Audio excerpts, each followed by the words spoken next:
Sipple. Crossover. Oh, killer crossover. Just crossover. It just crossed him over nastily. Another victim to the crossovers. Cross him up and sit him down. Welcome to the crossover, which could be presented by you if you'd like to. Contact us at 1620 The Zone somehow. Please, and, please do. You could be the presenting sponsor. We ain't hard to find. This great segment. Matt, Josh, welcome. Hello. Howdy. How are we?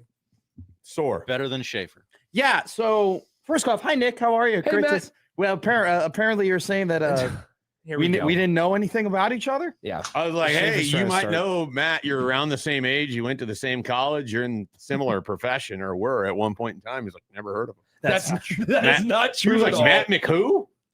Nick and I were we were the go get 'em people of the College of Journalism at when we went to school together, and Nick worked for one radio station and I worked for another radio station, and I don't think I ever saw Neither of the radio stations that we're on right now. No, neither. But like, I don't think you and I ever saw each other at the Co-JMC. No, I don't think That's we what he was ever. saying. He's we like, I'm never, pretty sure he never went to class. we That's my never point. saw each other. We never had a class together. We would just see each other at events. Like I Yes. remember we talked at the Frank Solich reintroduction press conference. Oh yeah, Frank Solich was back. No, I mean, like, you gotta What an remember. incredible memory. Yes, it was just like, yeah, Frank's back, everybody. Yeah. They had that. They brought us all in the Two 25-year-olds with no relation to Frank Solich whatsoever. zero, and I'm sitting next to Nick, and I'm like, I hadn't seen you in 6 months, and I was like, "What's up, Nick? How are you?" You're like, "Good, good. I'm just working." I'm like, "Me too. All right, cool."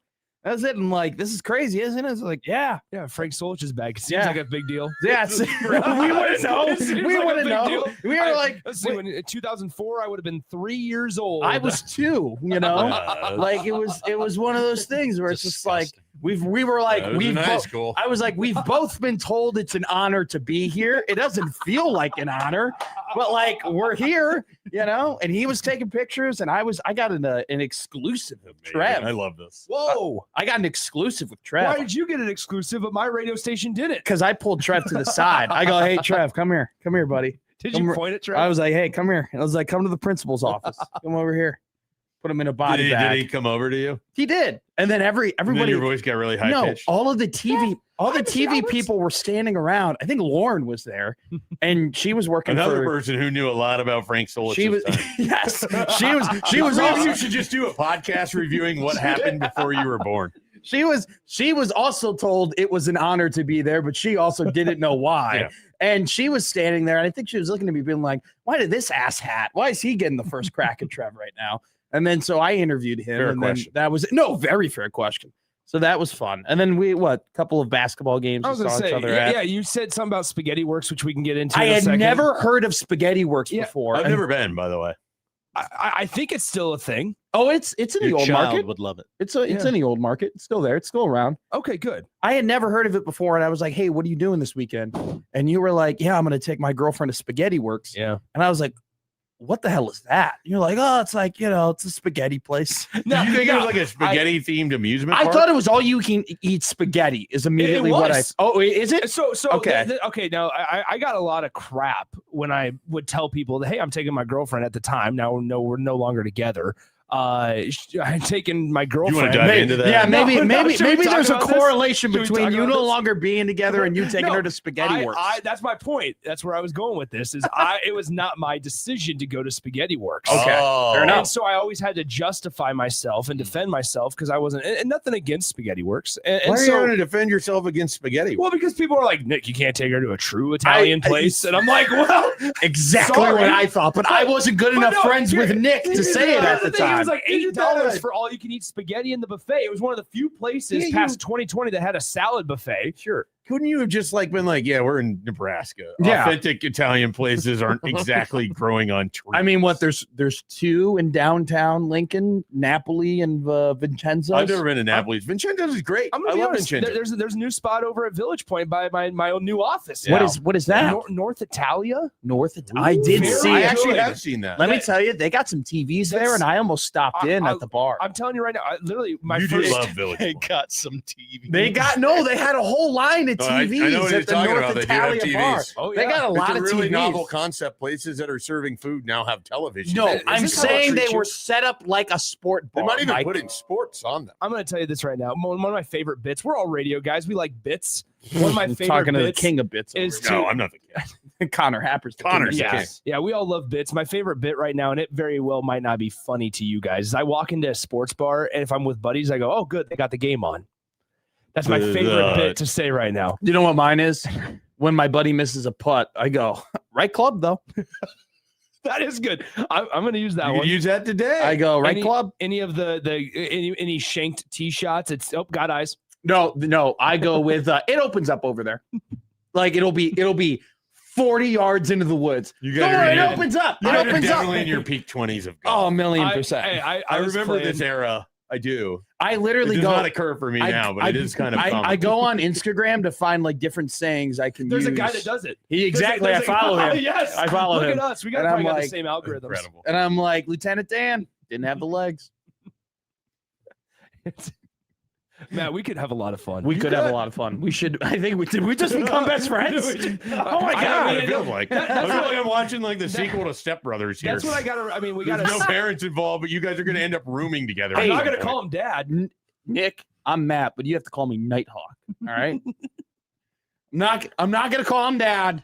All right, even if there's a fire, I haven't seen that movie in a long time. dude. It's a great movie. The Catalina Did F you and Spark wine Notes it, mixer. or did you watch it? No, of course I watched it. I actually did You it can't tell me, of course. when I was. Because you have Are you- Spark Notes. Hold on. I'm I Spark don't- No movie guy. I don't like movie. Like I don't watch a lot of movies. Neither do I, Dude, it's so look sick. at us. Do we just watch sports? You just want to come watch Oh, sports man. with me? Yeah, Hey, all right. good On story. three, you're gonna say your favorite beer. All right, on three, you're gonna say your favorite. Okay, beer. hold on. All right, Are we doing like? Hold on. Are we talking like domestic? No, we're talking or- like light beer, domestic light beer. Okay, all right? okay, all right, okay, all right, okay. all right. Here we go. 3, 2, 1. Miller Lite. Oh, what'd you say? Oh, I thought we said the same thing. He said Ultra. You said Miller Dang Lite. it. Oh, I heard the M. They and both I started thought- with M, and I you both thought got we excited, were, and I thought heard. we were on Yeah. it. I could have predicted this for each of you. I already knew Matt's favorite beer. I had a guess for you. Really? Yeah. Are, Matt, he pulled his headphones out. He was so excited. Are you guys into the seltzer game? No. No. I mean, I did have last night. I I went think out I brought the jack on the headphones. Incredible. on your headphones. Yeah. Well, here's the thing. I had to buy wired headphones That's on great. the way into the studio today. And I did buy this $7.49 headphone wired head. Where do you buy earbuds. wired headphones at that time of day? Trucks, or excuse me, Love's Gas Do you truck station. do you stop. need headphones now? I'll find some Okay. eventually. There's. I'm pairs just sitting more. on the I'm just chair. more concerned about this thing being broken. Incredible. Something was gonna get broken in the studio. You were the odds-on favorite to do it. There yeah, was no it's okay. question. It's okay. We got really Dang, fired Like up. something's gonna It's get actually spilled, you're the odds-on it's actually favorite. incredible because Nick and I actually got an email yesterday of somebody offering me some headphones. So I'm gonna have to take them up on it now. That's nice. That's incredible. God, I really that- thought you said Miller Lite. that- I was fired up, dude. That could have been electric. That could have been A incredible. pure electric factory is what the kids call it could have nowadays. No, I mean, like, you got to remember the college classes past 2021, like 95% of them were online. A joke. Like, I don't remember any of the classes that I took past my first semester of freshman year because that was COVID year. I I got kicked out of the dorms in March. my senior year, I actually had like 5 classes in person. Well, And I started making friends with people that were in my class. And I was like, wow, what a wild concept. Because for the first 3 years, that never happened. We were either online or even the beginning of sophomore year, we still had to wear masks. So your junior year, the beginning of your junior year, yeah, which I was all we online still- because I was working. we still had to wear masks. And so like until like second semester sophomore year is like when we were done doing the whole 6 feet apart thing. Wow. I'd be fascinated. Do you remember what like science lab you did? Yeah, I did art. I did geology my final year, That's too and bad. it was just rocks and just scratching rocks. Do you have any good Did you stories? enjoy it? Rocks for Jocks? No, I did not. I did not do rocks for jocks. Oh, I took Oh, Rock for Jocks. do It's I- definitely for more than Yeah, just 'cause- Jocks. 'cause I I- struggled. I had to take Definitely struggled. to fit with my work schedule with the radio station. Like I had to take entomology, which is bugs. Bugs, yeah. No. Do you have any good stories from your rock class? Because From I my- got I got a great couple of stories. I have from my no entomology class. stories from my rock class other than the girl that was in our class was really cute and she did a cappella. And then I found out that if you watch Pitch She was dating someone. So yeah. But you know Pitch Perfect. You know, I am the familiar movie? with that. You know, like the national championships of a cappella. They like the things that From they're the movie? like, the final I don't scene. actually know if that's a real thing. No, it's a real thing that happened in Lincoln. It was in Lincoln. Lincoln was hosting? Lincoln hosted the national championships of a cappella at the Rococo Theater. Did Nick have a live reaction show? Did you have a live reaction show to the a cappella groups? We should have thrown it in there. You should have thrown it in there. Could have been more content. Cannot miss out on content. Content's king. Never say no, Nick. That's the only thing they taught us at the College of Journalism. Don't say no to anything. So one of my favorite things that I always said, it was like, you're joking, but it's true. It is. That's all they ever said. One of the favorite things was like, you learn what you love, but more importantly, you learn what you don't love. By the way, I did say no. I said no to plenty of things. Yeah, I said no to them on several things, and now I say no to them when they call and ask for donations. Yeah. By the way, the gall on them. I'm still paying you money. Hold on. I haven't. You've gotten asked about donations? Yes. I get the emails all the time. I must have. Oh, they don't call you? No, they don't call me yet. Yeah. They still coming. Wow. I They're haven't probably even waiting gotten for you the guys to emails. hit your 30s. Do you know? All right. I haven't even gotten the emails. I've grown to respect the woman, but I was as we know, the most progressive show. I've grown to respect her, but at the Sherry Vale was the dean of students at the College of Journalism. She's now working at North Dakota State. North Dakota State. She's like some emeritus thing. And I had never said one word to her my entire time, like 4 years. Like never talked to her, never had any interaction. Did you want more interaction? A with little the bit, dean? yeah. Like because she was interacting with everybody else. And I was just like, here I am. Because they're all doing all the college stuff. Exactly. Like, and we didn't get any of that. We got zero of it. My only experience Because we with said Dean, no. it was in his he was there for 1 year before he left, and they just had a parade of people after that I never had any interaction with. Sure. But they had this thing that was called Dinner with the Dean. And they chose students at random, and he would just take them out to dinner and learn about what was happening at his college. Oh, wow. It was actually kind of a great way for him to interact and learn about their thoughts on classes and what would be helpful in journalism and all of it. And, he heard from people such as myself and others that were like, you'd be really good if we had professors that worked during the internet era for when you're, teaching us on journalism. But, things like that. It was honestly, we just went to Laszlo's, so it wasn't like you went anywhere fancy or anything. But I was not. They did some things. It was Dean Norton, who was 7 deans ago. I don't know if they ever did that, but they would pick people, and Nick knows this. They would write stories on people, or they would pick people to represent the College of Journalism, and they would do all that stuff. And I never got picked. Oh yeah. And I.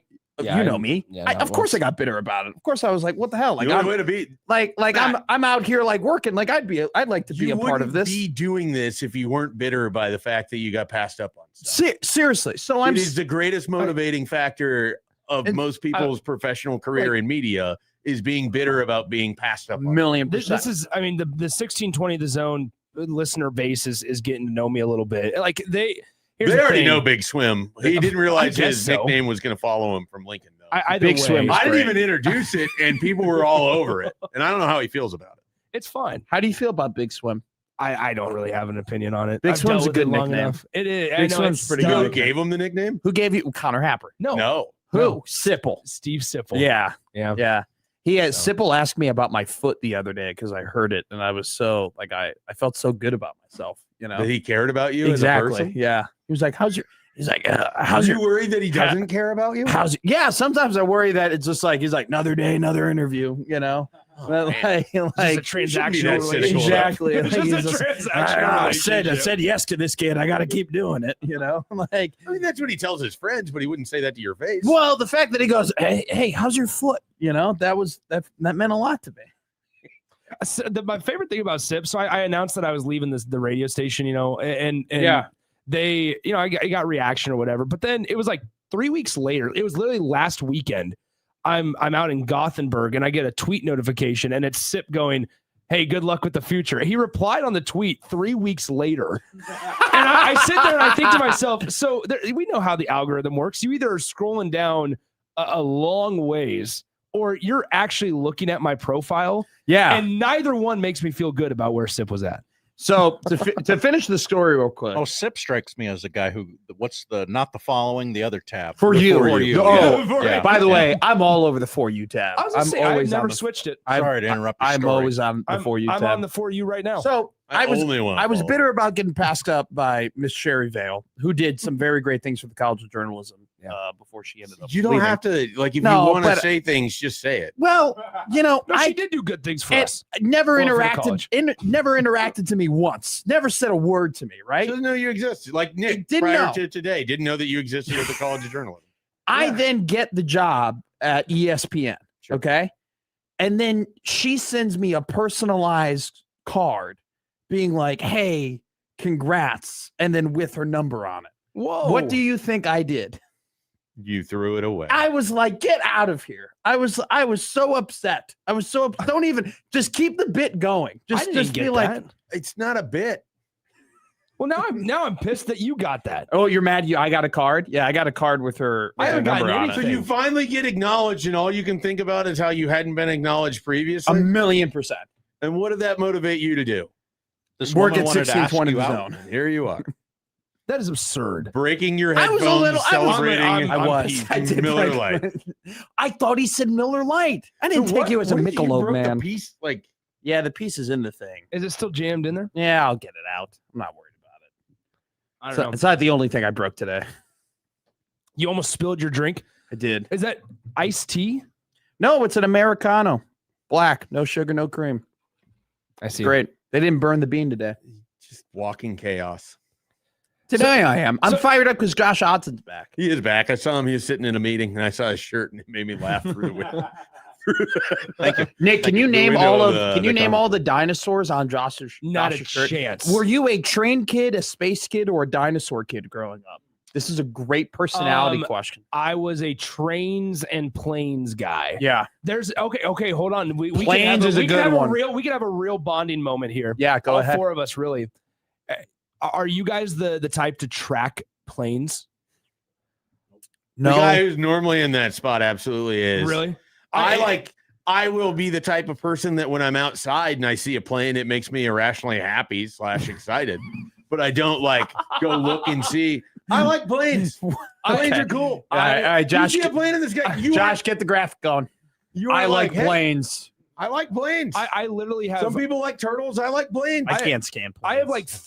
I have three plane apps on my phone that will tell me like Flight Aware. Yeah. So basically, it'll tell me what plane that's flying above me, where it took off from, and where it's landing. I got a buddy Ben, and he can look at a plane and be like, and he can tell me what the model is immediately, and then he'll go, "Oh, it's going that way. I bet it's going to Minneapolis." Sure. Sure. Or he's like, "Oh, that's really high. I bet it's going." Meanwhile, you're like, "I need 7 whiskeys to even look at this plane." 4, but yeah, I mean, accurately. I was down in Texas, and I had a friend who was staying in downtown Dallas. Yeah, this was actually a friend, different friend. Thanks, Shape. Anyway. We were just clarifying. Clarifying question, Schaefer. Sorry. My old girlfriend. Some people like information. Sorry. My ex-girlfriend lived in Texas, and we were visiting her. See, friends. Mike, you made him admit it, Mike. Now he's talking about his relationship on the air. Yeah, I didn't want to do this on day number 1 of filling in. But I thought you meant day number 1 of the breakup. I'm like, that's real. That's real recent. No, it's not. Anyway, now I want more information. It was right by Dallas Love Field. It was right by Dallas Love Field. Is in the air. It was in the air, quite literally. And it was unbelievable because their apartment was right underneath the flight path. So I sat out on that deck and just watched plane after plane take off. And did it make you happy? Yeah, I was, as you said, irrationally happy. Yeah. I like the thought that someone is in a plane going somewhere for the first time and excited about where they're going as I'm standing usually in Bennington, Nebraska, wondering why I'm still here. I don't. I look at a plane. I go, I hope they make it safe. I never. I hope they that. make it down safe. Granted, I never thought I would tip a golf cart, and here we are. So certain things do happen. It did happen on my golf trip at Lake Geneva. The cart that I was in, I wasn't in it at the time, but the cart. Are golf carts tipping more and more? Well, no. I mean, my buddy should not have been operating a golf cart. Okay, that was not my case yesterday. Yours was just stupidity, or no? I mean, yes, you can't tip a golf cart without stupidity being involved. So that's where I was going. I have to take full measure of that. Accountability. You have to take full accountability I backed up without checking the surroundings, and I did not consider that it would be uneven, and therefore the weight distribution and everything led to it. But I'm glad you're okay. Just being like trapped under the golf cart was a combination of how the hell did I get here? And then I am so thankful no one took a picture or saw this. Hey, I'm Mike. You might be wondering how I got here. That's literally was going through my mind as I'm just laying on the ground like, hey, I can't do anything. It was on your ankle? I ankle? also didn't want it was on my ankle. Is it like Odysseus where he's got a scar in the ankle now? I don't know. It's just all scraped up there. But honestly, like I said, I got off pretty easily. It doesn't look like a Bluetooth cart. Speaker is what saved it from being shattered. Yeah, you could tell me that, if I was walking on the curb and my left leg slipped off and it hit the curb. Yeah, I have had ankle, turns where it swells up really bad or whatever. This is nothing. You could tell me that you got bitten by a mosquito right there and you've just been scratching at. You got hit by a razor scooter. Yeah. You'd be fine. Which would happen. Ooh, what would you rather have happen? Hit by a scooter right in the shin or have a golf cart fall on top of you? The scooter. You'd rather the scooter happen? I think I might take I don't think there's any worse feeling. I think I might take the golf cart. Without the Bluetooth those things speaker. are heavy. Without the Bluetooth speaker. Razor scooters kill people hitting them in the shin. If we still had a whiteboard, I would write, I will never tip over a golf cart. I would have thought the same thing. And then I would have to, I don't know, is there a penalty with it? But then he hit his tee shot. Quarter jar is for? Have you asked? It definitely hit the swear jar. It's got to be for the afternoon show, and I don't have any crossover. I don't think they would have a bit that creative. They used to. They used to have to pay in if you said certain things. Like if Josh talked about either running or reading books, he had to pay into it. Nick used to have to pay into it when he would Japanese argue with whiskey. People. No, it was just when he would argue. I don't remember what Bishop's was. I mean, Bishop could have a plethora. There's no shortage. There's no shortage of things that you can guys. tax There's no Bishop shortage for. of it. Yeah. But I just want to know. And then it seems like there's a decent amount of quarters in there. By the way, I was joking. They definitely are creative enough to have a bit like that. You don't have to take that. No, I don't want I feel like you're very you want to be confrontational, but you just so worried about actually pissing people off. No, it depends on whether or not I like Sherry the people. Vale being he admits that he throws her phone number. I want to say this. Sherry Vale in her final act as the dean did some incredible things that kept the College of Journalism around. Here's the deal. I mean, she's just up there in Fargo right now, not realizing that she's getting the whole segment about her. There are people probably talking about her. I didn't like that she didn't say a word to me, then sent me a card, but I do appreciate her keeping the co-JMC around. Did she follow you on Twitter? I don't know. I don't think I ever got a follow on Twitter. Hold on. Sherry, this could be interesting. If Sherry follows you, but she doesn't follow me, I'm gonna get pissed off. Just file this away as a wacky guess Wednesday. By the way, Sherry Vale. Sherry Vale. Hell yeah. One of your former students that definitely enjoyed his time with you as dean at the college. I had no time with her as dean at the College of Journalism. Well, you can have that conversation. She's your guest. Yeah, she tried to give you more time. I gave you her phone number for crying out loud. Well, it was too late. It was too late. I can't find the account. Yeah, it's probably like Dean Vale or something like that. That has to be the first time you ever threw away a girl's number, by the way. No, it's happened before. I don't believe that. Okay, don't fair enough. let them talk to you like that, Matt. I won't. I'm a good-looking guy. Don't stand for it. Wasn't talking about what you look like. I know. I might go back to the mustache this weekend. Oh, I'm thinking about that's the adjustment I'm making next week. Mustache? I have to go to a bachelor party. Yeah. Seriously, I have an AI photo on my Ask him phone. where he's going for his bachelor party. Oklahoma City. No. That's a different ticket host. Where are you going? Sorensen. Oh, really? Is it in Texas? No. What coast am I on? There's no coast. Are you? So you're in Costa Rica? No. Where did you come up? Do you just say whatever comes to your mind? You're getting the bit. Yes, Nick is learning. I'm going to The Gold Coast would be the closest. I'm going to the happiest place on earth. Chicago, Yeah, Illinois? Chicago. I'm going to Wrigley. Nice. I got You're You're going to Wrigley. Hell so yeah. my buddies and I we're golfing Deer Run on the way out there That- next week. Have fun, man. Have you been out there? No, I haven't, but I know people who've golfed here. And so we're playing Deer Run. I think we got our next Thursday, and then Cubs Yankees Friday, Saturday, Sunday. Whoa. So Are you in where are you sitting? Are you sitting in a club? So or are on you sitting- Friday, it's a 110 first pitch. We're Yeah. out in the outfield. Oh, have fun. That's tough. That's what I've heard. Yeah. And then Saturday, Sunday, we're in the actual seats. But Okay. but we're in an Airbnb in Wrigleyville, so it's gonna be sick. I mean, Cubby Yeah. Bear is my favorite place on You like earth. the Cubby Bear? I love the Cubby Bear. But then, That's lastly, an No, interesting you're gonna choice. get. I lived in Chicago takes versus on the tourist take. here's what I'm gonna say. I I mean, don't Cubby- like he's a Al- tourist Al- and he's actually from liking Skokie. liking the Cubby Bear is actually a very non-touristy thing. I'm Because out the on Cubby Al's Bear beef. is you're out on what? Al's beef. You're out on it? I'm out. Well, that's a terrible. There's thing. like 72 of those in the Chicagoland there's area. only 7. 72. But no, we're in Airbnb in Wrigleyville. Well, next great. week is Lollapalooza week. Oh, that's awful. Yeah, so we were. But we at were- least you're we were terrified that they were Yeah. going to charge an arm and a leg, and she's like, the host was like, "Hey, it's okay. We'll Yeah. go ahead and keep it is one of those things though where it's like it's good that you're by. If you had to take the train into Wrigley and you had to deal Yeah. with the Naperville kids Not taking worried the about train it. into like Grand Park, that'd be tough. You've been to Wrigley before plenty though. Yeah. Last time I was there. I don't need to I don't- game 3 of the division series. I don't need to give you any tips other than I always tell people to go to the little stand in Murphy's bleachers. Like Yeah. in Murphy's, they got that little area where like I feel like not enough people know that you can get a burger in like 2 minutes if you just go over there. It's great. It's incredible. Have fun. Cubby Bear being your favorite bar is kind Yeah. of it's I got kind a of the Cubby Bear hat. opposite of Chicago tourism because it's like the Cubby Bear is not like the Old Crow or the Stolen Saddle Yeah. or Tin Roof, where those are like the newer country bars and they're all No, I haven't- modern and they're I don't know if massive. I've been to any of The those. Cubby Bear is like just a POS. Yeah, And it it's a crappy bar, but it's like it serves strong drinks. Remember, there was I'll drink a Miller Lite for you. Schaefer didn't know what bar he went to in Wrigleyville in like 2010. about right. The Rockets Burger Bar. Do you remember that?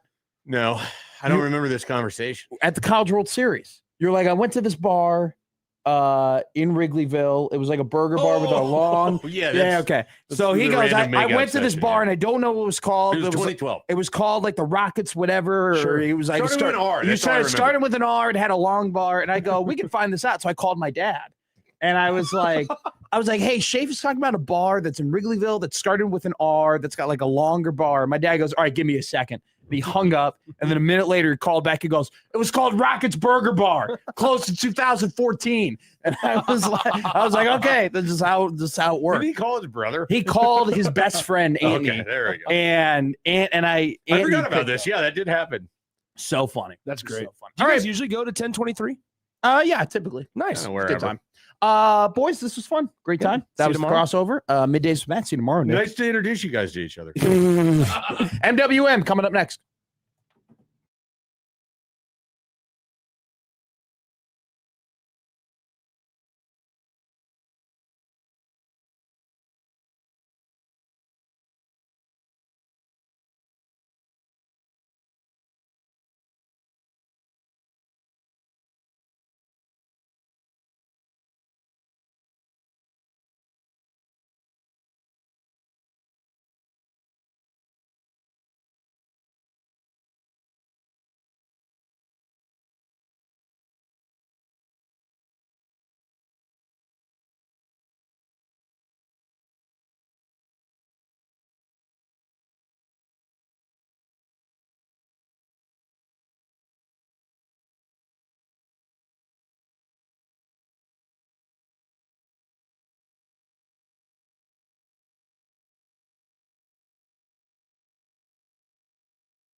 I need your help.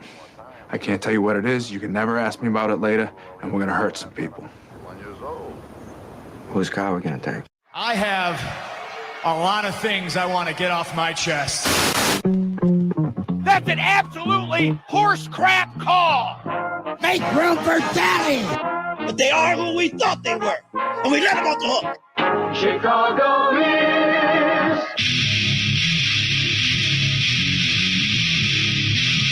This is Middays with Matt on 1620 The Zone. I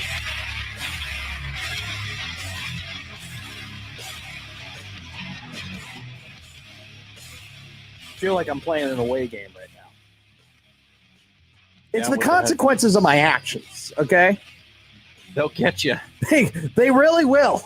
But come back to bite you.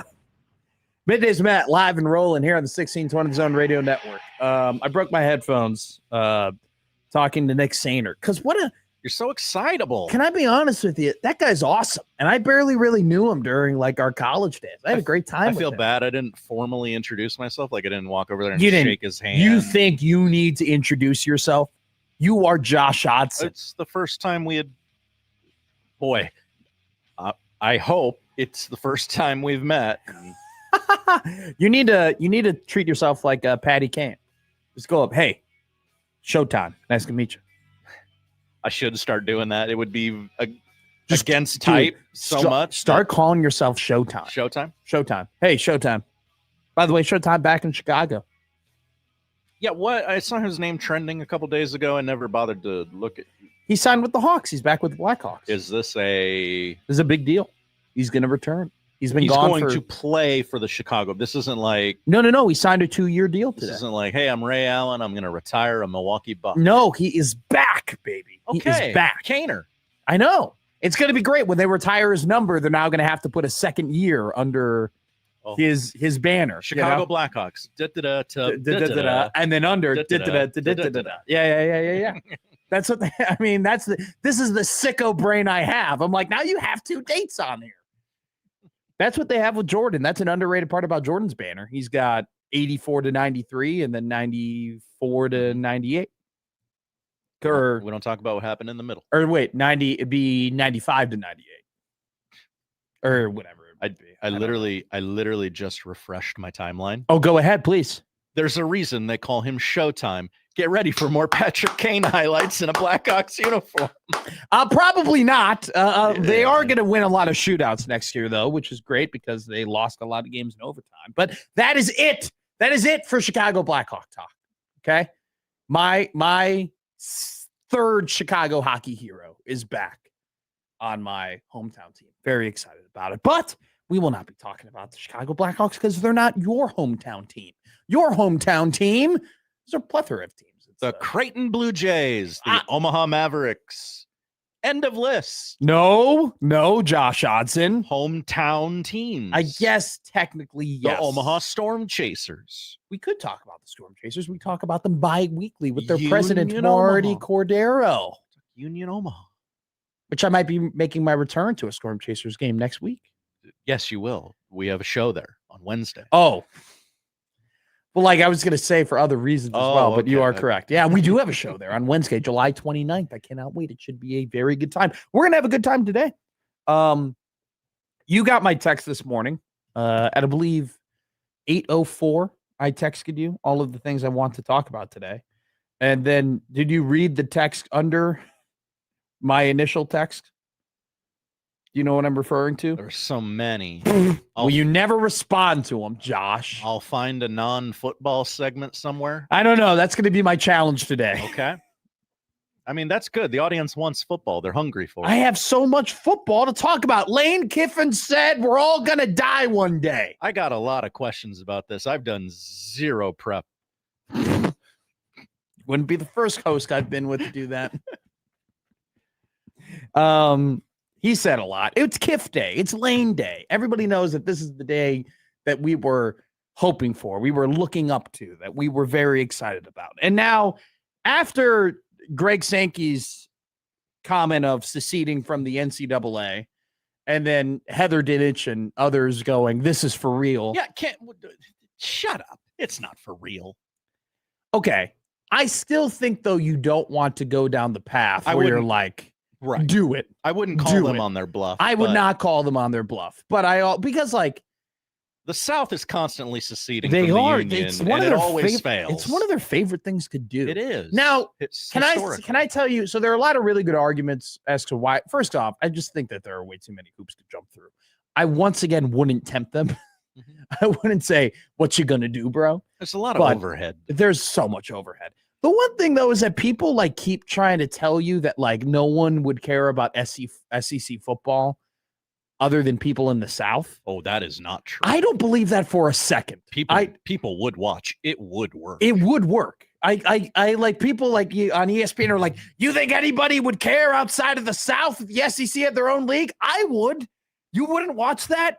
I'm sorry. The SEC had the most drafted players in the NFL last year. Do you think that would change if they went to their own league? No, it wouldn't. You might have a handful of people that are like, oh, that's not the NCAA. I'm not going over there. Whatever. Yeah, but a lot of people would still watch it. A lot of people still pay attention to it. That's the one argument I don't agree with. The other arguments I do agree with, though, is like, what do you do about Omaha, about the College World Series? What do you do with, the NCAA tournament? The SEC is just going to say, no, we're not going to be a part of those entities. Like there's so many hoops to jump through. It was very curious to me, though, that plenty of prominent media figures, when it first came out, were like, oh, this is for real. Like they might end up doing this. And then everyone kind of put two and two together and was like, oh, that'd kind of be a pain in the ass. It'd be a pain in the ass. I still stand by my point. I wouldn't call them on their bluff. Crazier things have happened. It's just one of those things where it's like, I think we're past that now. We're past that story. I think we've put that by the wayside. The new point is becoming this. What happens between 9-3 versus 11-1? That is kind of the talking point right now in SEC media days, because SEC teams and SEC coaches and Greg Sankey, athletic directors and presidents alike, are all very nervous about this 9th extra conference game. Okay. They are not very happy about it. And Sankey has come out and said, are the parameters of the college football playoff going to change? If we go to a ninth conference game, and it seems like he did not get the answer he wanted from the College Football Playoff Committee. Kiffin's quote today, kind of supports that, where he goes, the CFP can actually look at a team and say that this team is 9-3 with their schedule is better than a team with 11-1 in a different contest. And so once again, they're kind of pushing this idea that strength of schedule and FPI and their power index and all of their analytics should matter more than wins. And I think that is kind of the biggest takeaway in terms of things that are actually going to matter for this season when it comes to college football, which we're not going to dive into it a ton today, because I think we're going to dive into it this entire season. I think that what the SEC is kind of hinting at to you, what the SEC is telling you, is that a thematic part of their season is going to be, hey, if we have some teams who have 3 losses, we still want those teams to get in over ACC teams that have 2 losses, or Big 12 teams that may only have 1 loss but played a very weak schedule. And it's just this entire SEC Media Day week has been very indicative of the fact that the SEC kind of got by the Big Ten. They kind of got into being goaded into doing 9 games. They got goaded into, adhering to what everybody else is adhering to.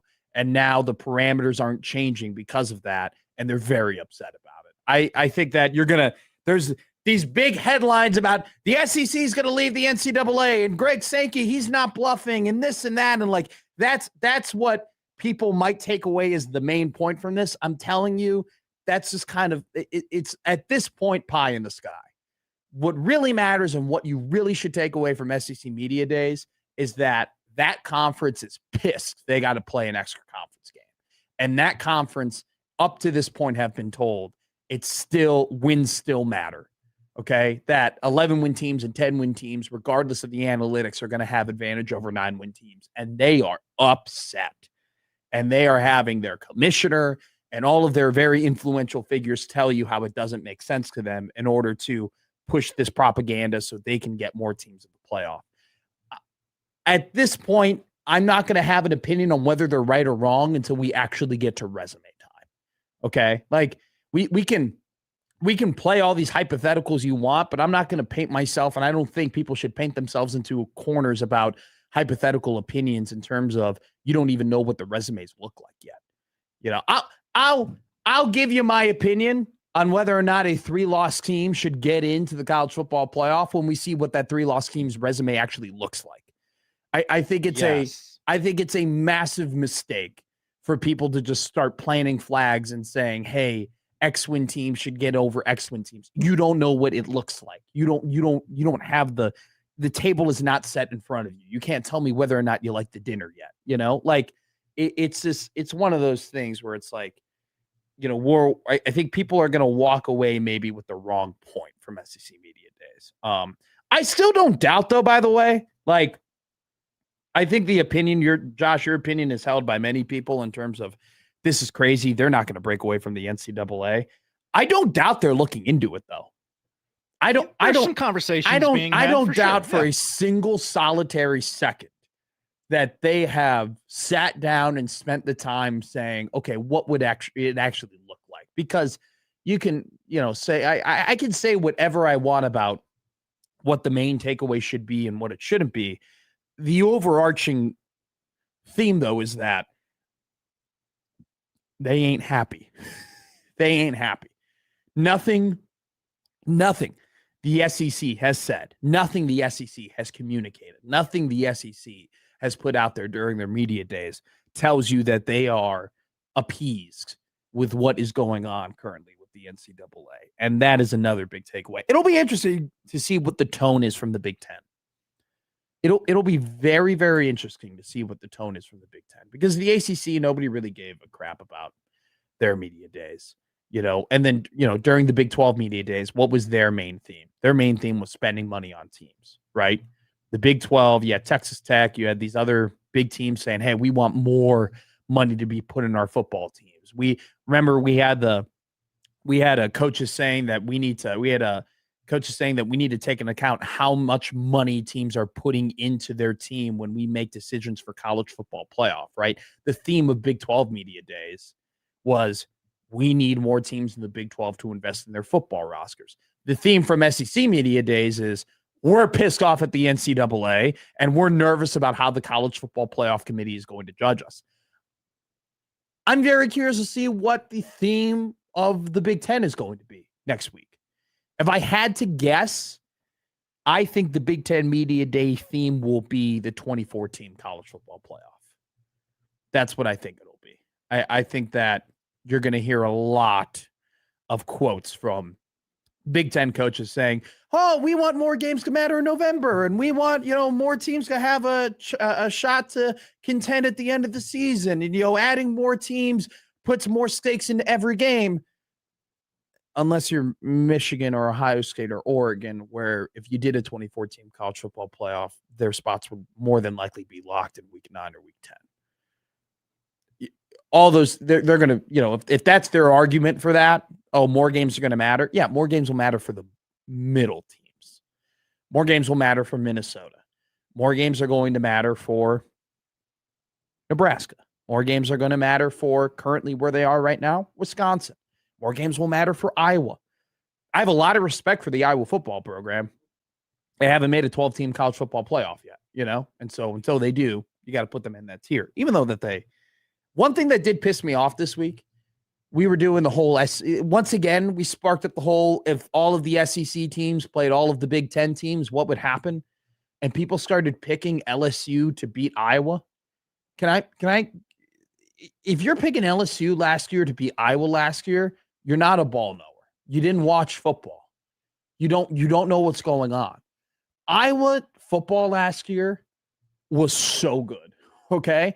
Iowa football last year had the most draft picks an Iowa football team has ever had.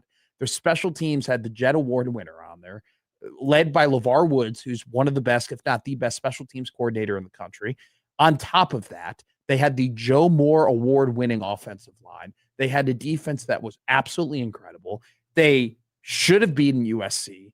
They took Oregon to the brink. Like, it was an Iowa football team. And we talked to Caden Wegen. And I talked to Caden. I said, I've seen 10-win Iowa teams that you go, how did they win 10 games? That 8-win Iowa team last year, I go, how did they only win 8 games? And Caden was like, we thought we were a CFP team. Like they were really, really good last year. I just want to get that out there. That pissed me off on social media that we were picking names over actual teams. But anyway, SEC Media Days winding down. We'll talk a little bit more about Lane Kiffin and what he said. Once again, he the truest thing that Lane Kiffin said today is that we are all going to die. I'm dying to find the context. But Josh, is he wrong? I mean, no, he's not wrong. We are all going to die. Unless you're Walt Disney. What? The rumors, that's a rabbit hole I haven't gone down yet, but I'm waiting one day. One day, Middays with Matt will cover in depth the frozen head of Walt Disney. Absolutely. Okay. One day we will do, you know what? We should just do Conspiracy Week next summer, where we do no sports all week and we just go down conspiracies. J-Man goes 1620 the context. Okay. Here are some of the questions we'll ask on today's show. Are we worried about the wrong quarterback being developed at Nebraska? We're all focusing on Anthony Calandry. We're all focusing on him taking the next step and being great next season. But I have a question to be asked to you. Should we also be worrying about who's being developed under him because of the expectations of what Calandry is going to do this season? We'll talk about that on today's show. We'll also talk about the fact that ESPN FPI has Nebraska favored to win 8 games this season. 8 games. Whoa. How would we feel about that? How would we feel if Nebraska went 8-4 this year? What would we do? Where would we go? What would the expectations be after a season like that? We'll also talk about Big Ten. They have an opportunity, a legitimate opportunity to have 4 straight national champions in college football. But on top of that, 4 straight national champions in college football that come from 4 different teams. How would that shape college football this season? We'll also do buy, sell, hold, or bet on Northwestern and the Utah Utes. It's Morgan Scally time, baby. That's what people are saying. Kyle Whittingham, get the hell out of here, you old man. Whoa. See ya. That's a Michigan man. You don't talk to a Michigan man that I'll way. talk to a Michigan man however the hell I want to talk to a Michigan man. Do you know how you know if somebody went to Michigan? They'll tell you. They will tell you. They'll let you know. Still some more Ward Manual articles are coming out. I'm done reading about that guy. Why do you care? That's what some people are asking me. Why do I care about how one of the athletic directors of one of the most prominent universities in the country just let a bunch of things skate by right under him? Why do I care as a media member if he's not having proper oversight on his job? Also read an article about John Harbaugh and the New York Giants today. Do you know his wife is a bird watcher? I did not know that. She's a self-proclaimed bird expert, according to The Athletic. Okay. Yeah, Ingrid Harbaugh loves birds. They put a bird in their rearview mirror, the raven. That's so Raven. No, not that Raven, not Raven Simone. The Baltimore Ravens, Josh Hodson. Interesting. And now he coaches the New York Jets, who had 3 players tear their Achilles tendons in the spring, who had Cam Scadaboo do a flip and not stick the landing on his injured knee, who had Malik Neighbors go ahead and say, why the hell did we draft Arvell Reese, who had Jackson Dart introduce the president of the United States for one of his teammates could get pissed that he introduced the president of the United States. It's been a riveting couple months for the New York Giants in the new era for John Harbaugh. These are all things that happened.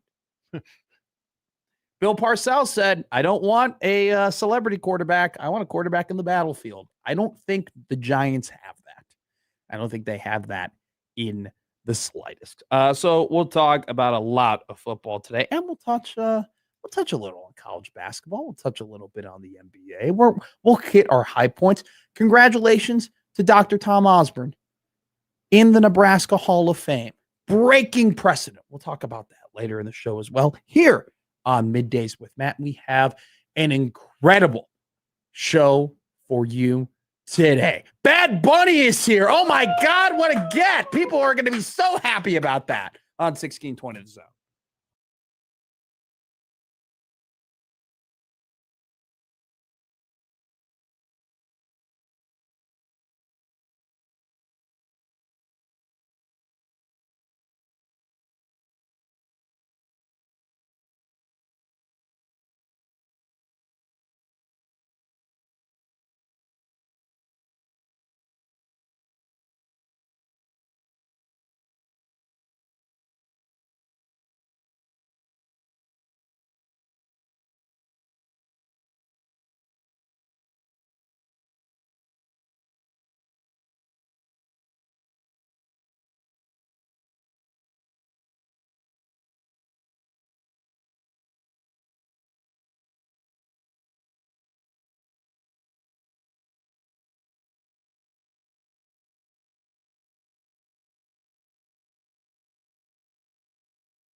Now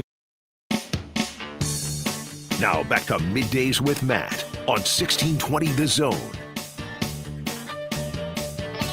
Don't forget to email on the Equitable Bank Zone inbox. Equitable Bank, they take banking personally. They always pick up on the first ring. And you can reach us at the Liquid Trucking Zone Twitter feed. Looking at the Liquid Trucking Zone Twitter feed, some more Lane Kiffin things are popping up. But Pete Golding also had quite the performance the other day at SEC Media Days, called some of the annoying coach things that he had to do BS. He admitted to talking to Lane Kiffin and not really caring about whether or not people care if he talks to Lane Kiffin.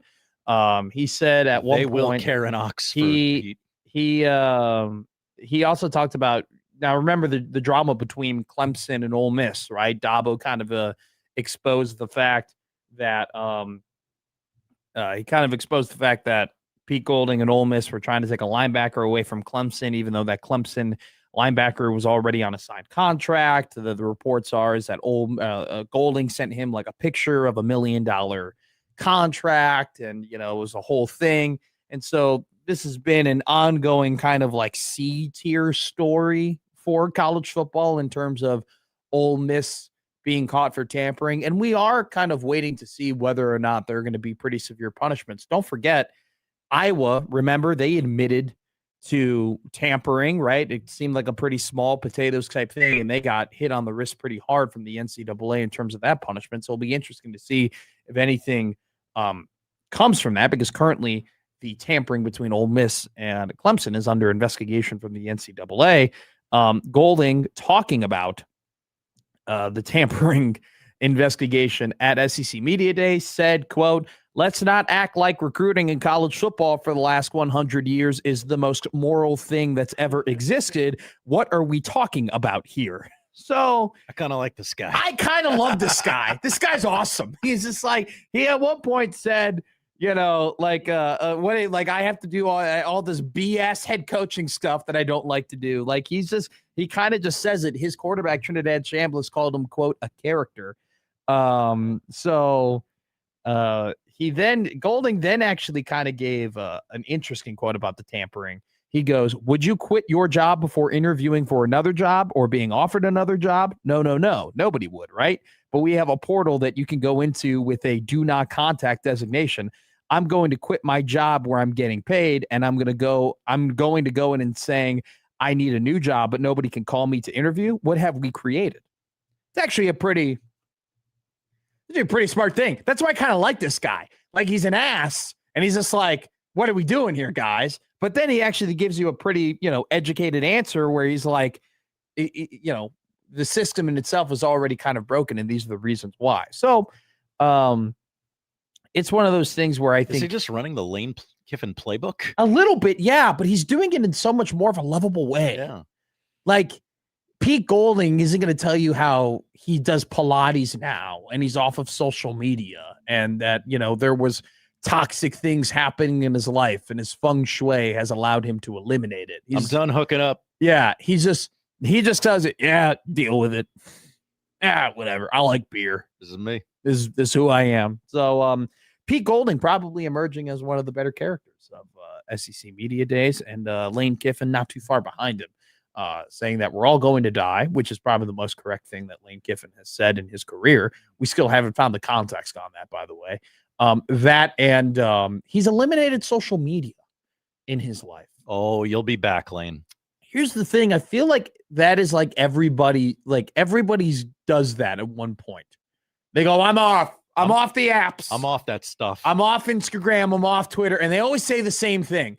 It's so refreshing. It's so refreshing. It's so great. Oh my God, I'm just disconnected. It feels awesome. If that's the case, though, why does everybody I've ever known to get off of social media relapsed? Everybody I've ever known to be like, yeah, I'm off the socials has come back. Nobody has just gone off and never come back to social media before. That just doesn't happen. It's just very interesting to me. They all tell us it's the greatest thing of all time just to come back to it. I'll tell you something I won't do. I'll limit my social media. I ain't never coming off it. I'm addicted. I'm proudly addicted to Twitter. You're going to rock it till the wheels fall off. Kind of. I like that. When I'm off of Twitter, that means I'm dead. It means I'm gone. Well, Lane Kiffin has some advice for you. I love Twitter. I love it. I think it's great. I enjoy it. Now, if you get easily offended, I can see how you don't enjoy it. I think I agree with you. Now, to be fair, am I a multi-million-dollar college football head coach who is under the public eye 24/7, who has people consistently giving their opinions on how they should do their job, despite the fact that they are not in the environment that they are in? No, I am not. You're not? I'm not. Are you sure? That's not my job description. I mean, I'm actually the problem. You're not a college football coach, but people do tweet you about how you should do your job. That is true. Despite them having no idea how it comes about that you do your job. Great point. Great point. And I also, too, don't have millions of dollars to tell people to F off, and I don't care what they think. You don't. You desperately need everyone's attention money. And validation. Oh, sorry. Well, money, too. Money would be great as well. We talked to Stephen M. Sipple. He said, we will have to resume next week. So no Sip. He's okay, though, right? Should I ask him? Yeah. Would that be a good friend thing for me to do? He asked about your foot. You ask about... Everything okay? Mm-hmm. I hope everything's fine with him. Yeah, I do too. I'm worried. So that's what's going on in the SEC Media Days. Okay. Pete Golding is telling everybody that he doesn't care about the tampering investigation, and it is what it is. Which, by the way, I mean, Matt Rule on a Husker Radio Network interview was like, tampering doesn't exist. Like, he was like, stop saying tampering. Tampering is how we do things. Which, by the way, I totally agree with. Like, if we're not going to punish tampering, then it's not tampering. It's negotiation. It's how things happen. It's going to be very interesting to see, though, what the punishment, if anything, will be for Ole Miss and their kind of kerfuffle, if you will, with Clemson in terms of tampering and getting some of their players over to Ole Miss. Couple interesting things have happened over the last couple of days in terms of how we view the SEC and the Big Ten. A couple of interesting things have occurred in regards to Nick Saban now. Kind of admitting that, like, Big Ten's got the SEC. Big Ten has had a very impressive record against SEC teams over the last couple of years in the playoffs, and that the fact of the matter is that the last 3 national champions have come from the Big Ten, and they've all, by the way, been different teams. Not one dominant team. Which I think is the biggest point here to be made, because it's not that one team has figured out the secret sauce. It's that 3 different organizations have been able to win at the highest level of college football, and they've all done it in kind of their own unique way. Michigan didn't fully do it through the portal. I mean, a lot of their guys that they won the national championship with were homegrown players. Now, some of them were from the portal. They had a couple offensive linemen they got from the portal. People forget Ernest Hausman, national champion. He came from the University of Nebraska. But, a lot of those guys on Michigan's team, like, they were still from the traditional era of, this is how you build things up, right? This is how you develop guys. Donovan Edwards, Blake Corum, J.J. McCarthy, Roman Wilson, all, developed under Jim Harbaugh, rather, at Michigan. Then you had Ohio State, right? They finally won. They conquered their demons. They got over the hump. They did it, right, with some great players that they recruited, but also dipped into the portal. Will Howard, their quarterback who won them a national championship, came from Kansas State. And then last year, you had Indiana, who fully utilized the transfer portal, who fully utilized NIL, who fully utilized this new era of college football, where they hired a coach who was elite at coaching, elite at player development. But part of the reason they won that national championship was because he brought over all of his players from James Madison University, at least the ones who are incredibly effective, and helped them win a national title. And, those guys are gone, though. Get out of here. More talented team than they have ever been. This is what Nick Saban had to say about the Big Ten and their dominance. He goes, I think the only reason people are talking about this, the SEC, is that they dominated for so long and we were so good. Everybody makes a big deal out of being able to beat us. That doesn't mean they're better than us. And that doesn't mean that just because you win the championship, you have the better conference. It just means you have one better team. We had 5 teams in the playoffs last year. I think we'll have many teams in the playoff again, and they have to play each other. And, it's one of those things where I understand him shutting down the whole idea that, hey, the Big Ten is better and all that type of stuff. But I do think that you have to look yourself in the mirror and say, this is a very different era that the Big Ten is winning in compared to what the SEC wanted. The SEC won in a very different time than the Big Ten won. And it's one of those instances where I don't think that you can use, and then we have this conversation about Scott Frost all the time. At least I do, in terms of people pin things on Matt Rule that didn't happen under Matt Rule. They go, well, Nebraska always loses games like this. And Nebraska always has these things happen to them. And Nebraska always, fails to do this. Where a lot of the things that they're referring to did not happen when Matt Rule was the head coach of Nebraska football. A lot of these things, this always happened. No, it happened when a different guy was under control. It happened when a different guy was leading this team. And the way that Matt Rule leads this team is very, very different the way that Scott Frost handled things, right? And so I'm not going to stand for people saying that Nebraska's a certain way under Matt Rule when they're referring to things that happened under Scott Frost. And I'm going to apply the same logic in this instance to the SEC. I'm not going to stand for you to say, the SEC is still this because of things that happened before NIL. No. And I'm not going to stand here and just say because you're parading around your recruiting rankings, you're parading around your transfer portal rankings, and you're using FPI and all these different analytics stats that didn't, exist a couple years ago for you to claim that you're better than another conferences. Get out of here. I'm tired of that. I'm done with that, right? Look at the results, right? And for Nick Saban to say, well, it's not just the whole conference is better. It's just one team that's better. Well, it's 3 different years of 3 different teams being better. So what that tells me is that the Big Ten is better in this era and better at using the tools in this era than you are. Because the last couple of years, how many times has LSU won the transfer portal? How many times has Alabama? Oh, they took all these great players from Florida State. How many times has SEC teams, they came out of the portal and they were the winners and they were the best? And yet they still haven't been able to beat Big Ten teams. And they've lost to ACC teams. Haven't even gotten to the national championship game in 3 seasons. If for Saban to say, we were just so good for so long, and that's why everybody makes a big deal about it, I get it, but that was a different time, my man. We are in the here. We are in the now. And the Big Ten has proven over and over again at this point for the last 3 seasons that they're able to adapt and use the tools of this era way better than you are, right? And I got a text from Michael Severe right here. Whoa. Right? He goes, yeah, well, I read this wrong. He goes, yeah, for sure. Michigan did it in a unique way. They cheated their asses off. I was referring to. That's true. They did. Not against Washington and Alabama. They didn't. You don't know that.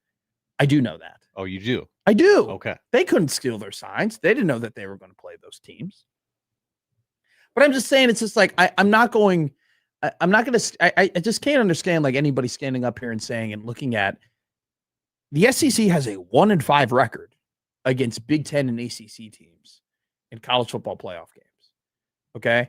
You want to make the argument that the middle of the SEC is better than the middle of the Big Ten. I'll counter it with Illinois beat South Carolina, who was a 9-win team. Illinois beat a middle, a good Tennessee team according to SEC standards. It's just one of those things where consistently I question, are you going off of the name brand? Are you going off of the name value? Or are you going off of actually watching football? Because I said this beginning of the show. People who are arguing that LSU would have beaten Iowa last year are going off the fact that LSU won a national championship in the 2000s to 2010s. And they're not actually going off the fact that Iowa was awesome last year. And if you watch Iowa play, you would know that they were a college football playoff contender. They were a college football caliber football team. Okay. That was a play away from beating Iowa State that was so close to beating a national semifinal team in Oregon. And if they didn't collapse, which I still don't understand, Severe talks about all the time how he doesn't understand how Nebraska loses to Minnesota. I think Iowa fans are looking back and saying they're not understanding how they lost to USC. It's one of those things where are you going off of when you talk about these SEC teams, when you talk about LSU, when you talk about Tennessee, when you talk about how great you think these teams are you going off of what Nick Saban is going off of, which is how great they were in the past, or are you going off of what they are now? Because all the Big Ten has ever proved over the last 3 years is that they are the more efficient, more financed, better spending, well-coached conference. That's what they are. I think since it's Thursday, I'm allowed to say this. Go ahead. I don't care. I don't care who's got the meatier middle, the SEC or the Big Ten. I don't care. I don't care whose bottom of the conference would beat whose bottom of the conference. I don't care. Hit it again. I don't care. Thank you, Tommy. Who's winning postseason games? And by postseason games, I mean playoff games, not the Battle Frog Holiday Bowl.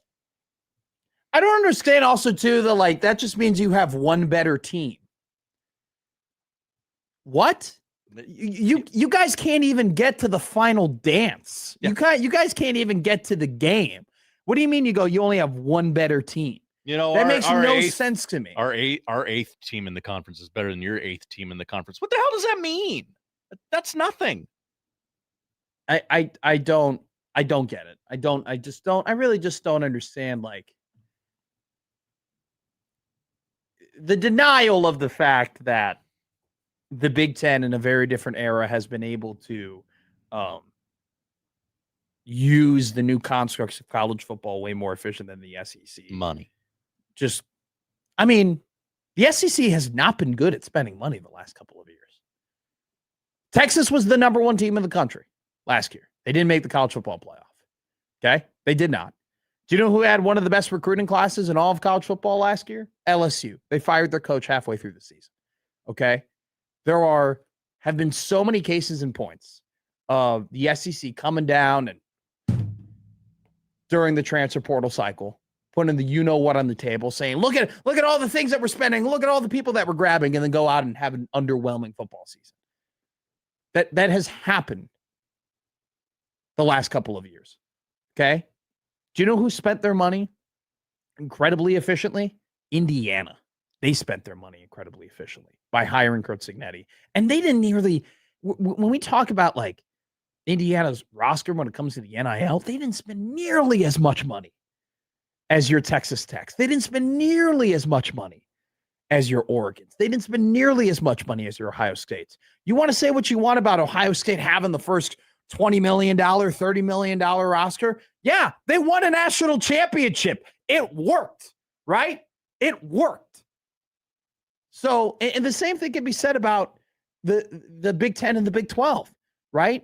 Where you go, oh, Texas Tech is spending all this money, and Texas Tech is Cody Campbell, and Texas Tech, has all these has the oil money. Texas Tech lost to Oregon. Texas Tech got their asses whooped by Oregon. You want to talk about crumble cookie money? Hasn't done anything for BYU. They didn't make the college football playoff last year. You want to talk about chicken tender money? If we're just going off of the hype for LSU football, right? I know a lot of it has to surround Lane Kiffin. And Lane Kiffin has proven over the last couple of seasons that he is a much better coach than Brian Kelly. But we are now in the third cycle of doing this with LSU, where you go, oh my God, LSU spent all this money in the portal. They've won the portal. They're going to be great this year. And they have been underwhelming the last two seasons. They're just doing the same thing again. It could not be more clear to me, just looking at results, looking at preseason hype, looking at money that was spent, and then looking at results. The Big Ten has figured out how to do this thing better than the SEC, plain and simple.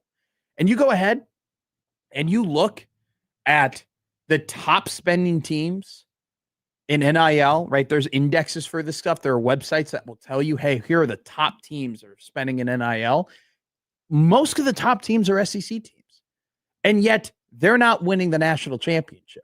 So I think the SEC needs to spend more time asking themselves, hey, how can we be better in this era of college football? How can we be better spending our money? What are some of the things that we need to improve upon? Hey, one of the greatest coaches I ever had, his name was Charlie Kern, okay? He was a cross-country coach at York High School. York High School won 20 state cross-country championships in Illinois, okay? Whoa. It's the greatest coach I've ever had.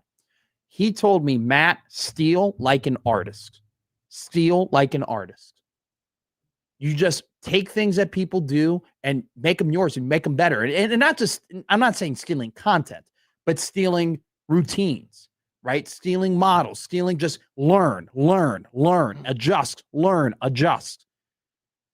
Instead of learning and adjusting, the SEC is doing bitching and moaning and whining and bitching and moaning and whining. I don't care. I stole that drop from USC like an artist. Okay? Do you know what bitching and moaning and whining is going to do? Nothing. It's going to do nothing. It's going to rally up your fan bases, and everyone else's are going to be against you. We have some text coming in. Texts. John writes in. Hi, John. Money isn't everything. Nebraska could have an $80 million roster and wouldn't win a championship if Rule was in charge. That is a great question. Would $80 Would $80 million counteract Matt Rule's coaching? That would be an asinine Husker football prompt of the week. If you gave Matt Rule $80 million on a football roster, do you think he would win a national championship? I think we should do that next week. Certainly the answer is yes, right? Yes. It has to be. It has to. If you gave him twice as much money, 2.5 times as much money, whatever you want to read, report, believe this roster is currently costing Nebraska. Well, so I actually have that number for you. Okay. The sideline.co/NIL tracker. I don't know. Seems legit. Okay, it's a really well formatted site. Love that. By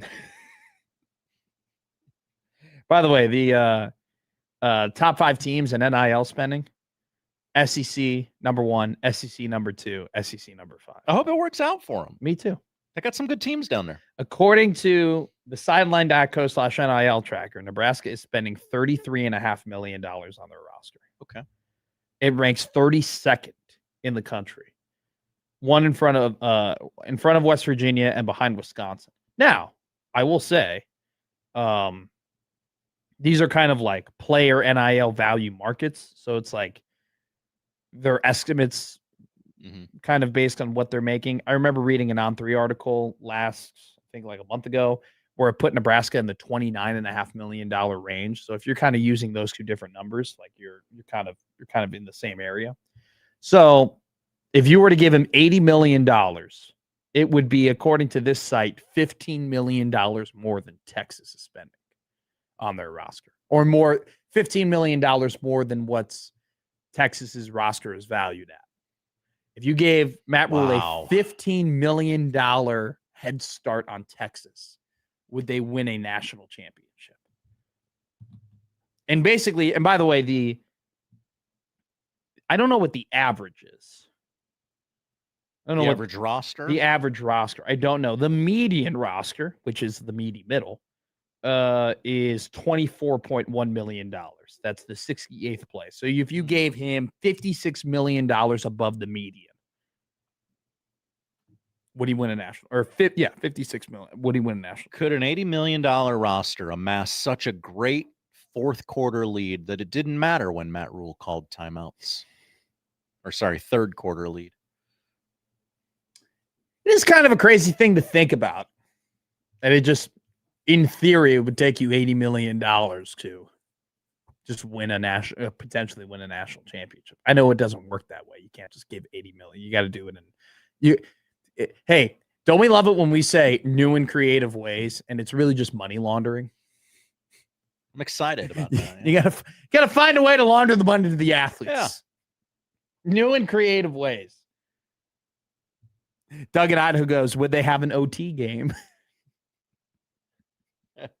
That's what I want more than a ranked win. Have Nebraska win an OT. That'd be pretty great. Okay. That'd be pretty phenomenal. Get over that. All right, let's hit a break here. We'll continue to talk about some college football here on Middays with Matt.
Josh Hodson's boyhood hero was Hank Aaron. Matt McMasters was the guy from the Dos Equis commercial. Now it's starting to all make sense. Middays with Matt on 1620 The Zone. Okay, so I'm showing my work here. Top 10 transfer portal team rankings of 2025. Okay. 5 of the top 10 are SEC teams. Okay. 5 of them. 5 of the top 10 transfer portal teams from last season were SEC teams. 4 of them do not have their head coach anymore. 4 of them have a new head coach this season. LSU fired Brian Kelly. They hired Lane Kiffin. Ole Miss was number 4. They lost their head coach, Lane Kiffin, to LSU. Number 8 was Auburn. They fired their head coach. And number 10, Kentucky. They fired Mark Stoops and hired Will Stein. So Auburn, Kentucky, Ole Miss, LSU, 4 of your top 10 teams in the transfer portal, 4 of them from the SEC, all have new head coaches heading into next season. Just to kind of add to the point. Now, Ole Miss doesn't count. I get it. Ole Miss doesn't count. They made the college football playoff. Kiffin did well in the transfer portal. They used that transfer portal time to get to the playoff. That's me just using stats that matter. I will add, though, that the number 7 team in the 2025 transfer portal rankings was also an SEC team. They were Missouri. They did not make the college football playoff. So there you go. Famously. Very famously. 4 of the top 5 teams in the top 10 of the transfer portal rankings last season in the SEC did not make the college football playoff. We'll add, though, to their credit, Texas A&M and Oklahoma. They ended up 11th and 12th on that list. They ended up making the college football playoff. The 13th best team, according to last year in the 2025 transfer portal, was none other than Nebraska. They did not make the college football playoff. Also famously. Also very famously did not make the college football playoff. Let's go ahead. Let's talk about Nebraska. Let's. So ESPN FPI has Nebraska favored, or more than likely over 50% to win 8 of their games next season. It was a big deal when I read Husker Online today. Oh my God, the ESPN College Football Playoff Index has Nebraska over a 50% chance to win their games next season. Mm-hmm. Incredible. And people, that garners a reaction. That garners an article to be had because 8 is such a big deal to this fan base right now. I was listening to USC the other day. Good show. And they were making fun of Chasing 3, as one does. Not the best show. Well, we didn't even see half the episodes. An interesting show. Half the episodes, we didn't see them. We had they just didn't release them. They're just like, oh, we lost. We're not going to put them out there, which, by the way, that would be pretty cool if the lost episodes came to be. And it's a play on words. Nebraska, a 50.8% chance of beating Illinois at Illinois, and a 56.8% chance at beating Washington at home, according to ESPN FPI. Those are the games that have swung things. So the big 3 and Iowa would be losses. 32% chance of beating Iowa, a 10.6% chance at beating Ohio State, a 8% chance at beating Oregon. That might be high. And a 19% chance on such a winnable game against Indiana, according to ESPN's FPI. But favored over 50% to win every other game on the schedule, 8-4. And the reason why, Husker Online and On3 can write something like that and it gets clicks is because the number 8 means a ton right now to this fan base. And going back to USC, they're making fun of Chasing 3. They asked the funny question, what would this year's title be? What are they chasing this year? Chasing what? And the number one answer, and the thing that I thought about first, is chasing 8. I had a ton of comments in there. People saying chasing 8 wins, chasing 8 victories, chasing 8 whatever. And it's just really funny to me because, like, what does 8 get you nowadays? You're not throwing a parade in Lincoln for 8. We're not getting floats out there for 8. 8 wins in college football today is like $6 today. Okay? Back in the day, 2012, 2013, 2014, 2015, you get 8 wins, you go, hell yeah, man. Nice year. Holiday Bowl, Outback Bowl. Nice season, dude. You were a good football team. Good job. $6 back in the day. Holy crap, that gets you a Big Mac meal. Put one more extra dollar, $7, that gets you a chicken bowl at Chipotle. All right? $6.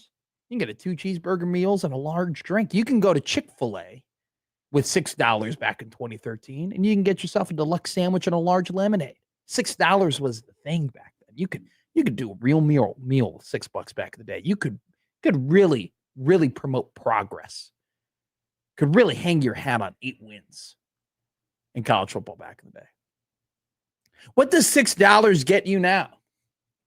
$6 doesn't cover a Big Mac meal. That's like $10 now. 6 meals doesn't even cover a 10-piece chicken nugget deal. $6 can't get you anything at Chick-fil-A. Hell, $6 is half the price of a steak bowl at Chipotle. Can't do anything with that. 8 wins now in college football is, hey, yeah, you're a good team, man. Didn't make the playoff, though. Hey, man, you're a good team, but, are we even watching the Outback Bowl anymore?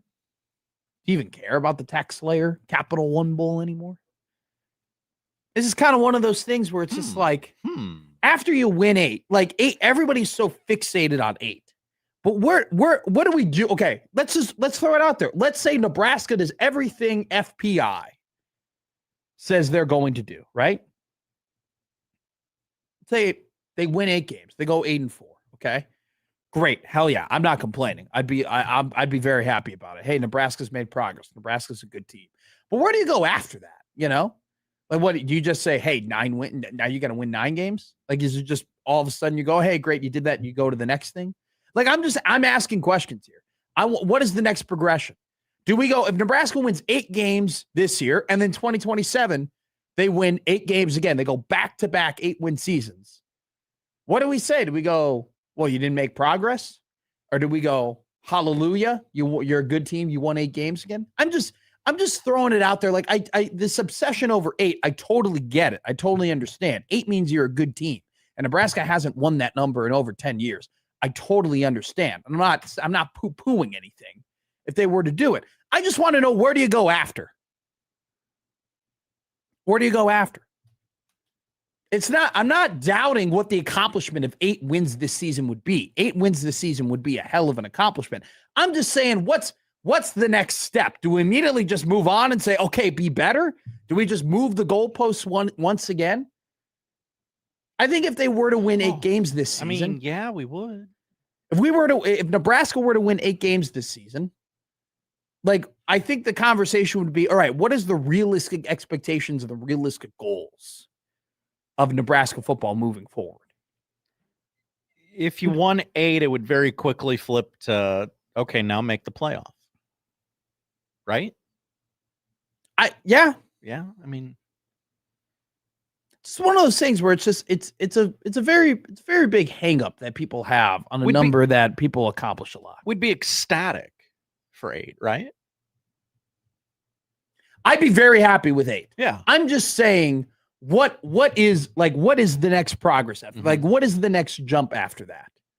And I think that what I'm trying to get at here is, like, Nebraska has been so stuck in a rut for the last couple of years that we can't even have a conversation about, like, what is the long-term future for this program? What does success look for Nebraska football? What does consistent success look for Nebraska football? I don't think anybody can, like is future success for Nebraska football just being in that 8 to 9 win range and making the college football playoff every other year, every once in a while? Is long-term for success for Nebraska getting back to a national championship?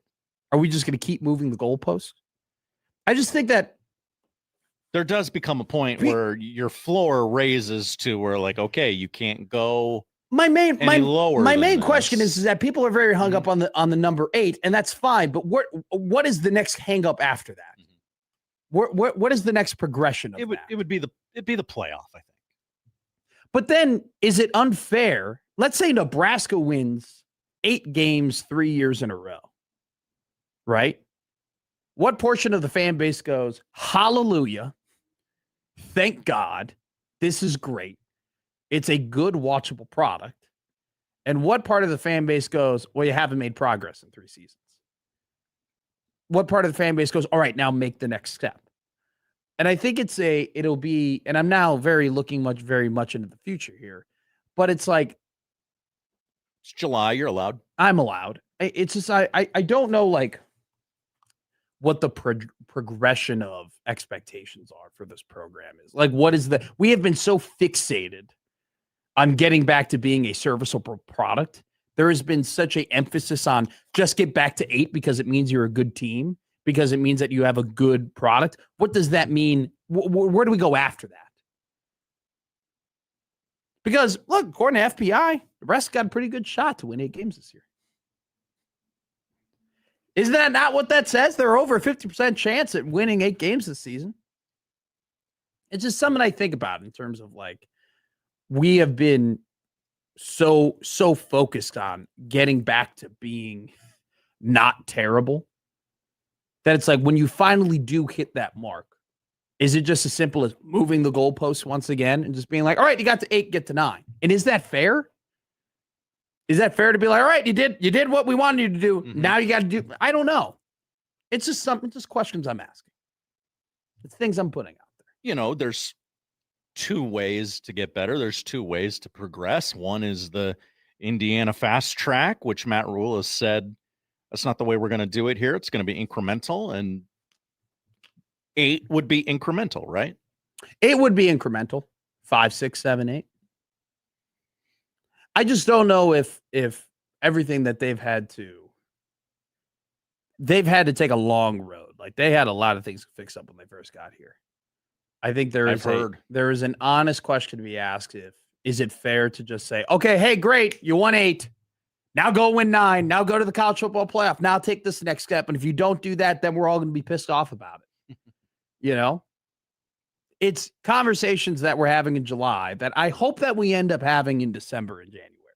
I really do. We end up having these combos of like, all right, what's the next step of expectation? And you can also then what you kind of bring up, are you going to fast track it like Indiana? You can have the conversation of like, there shouldn't be a limit on these things. There's open opportunity for people to accomplish stuff because of what the NIL and the markets have opened up. I don't know. Putting it out there. All right, let's go ahead and do odd news. And I'll ask a question about Nebraska football at 12 o'clock here on Middays with Matt.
And now we've reached the point in the show where Josh Odson reads the peculiar, the bizarre, the comical, the odd news with Odd Son.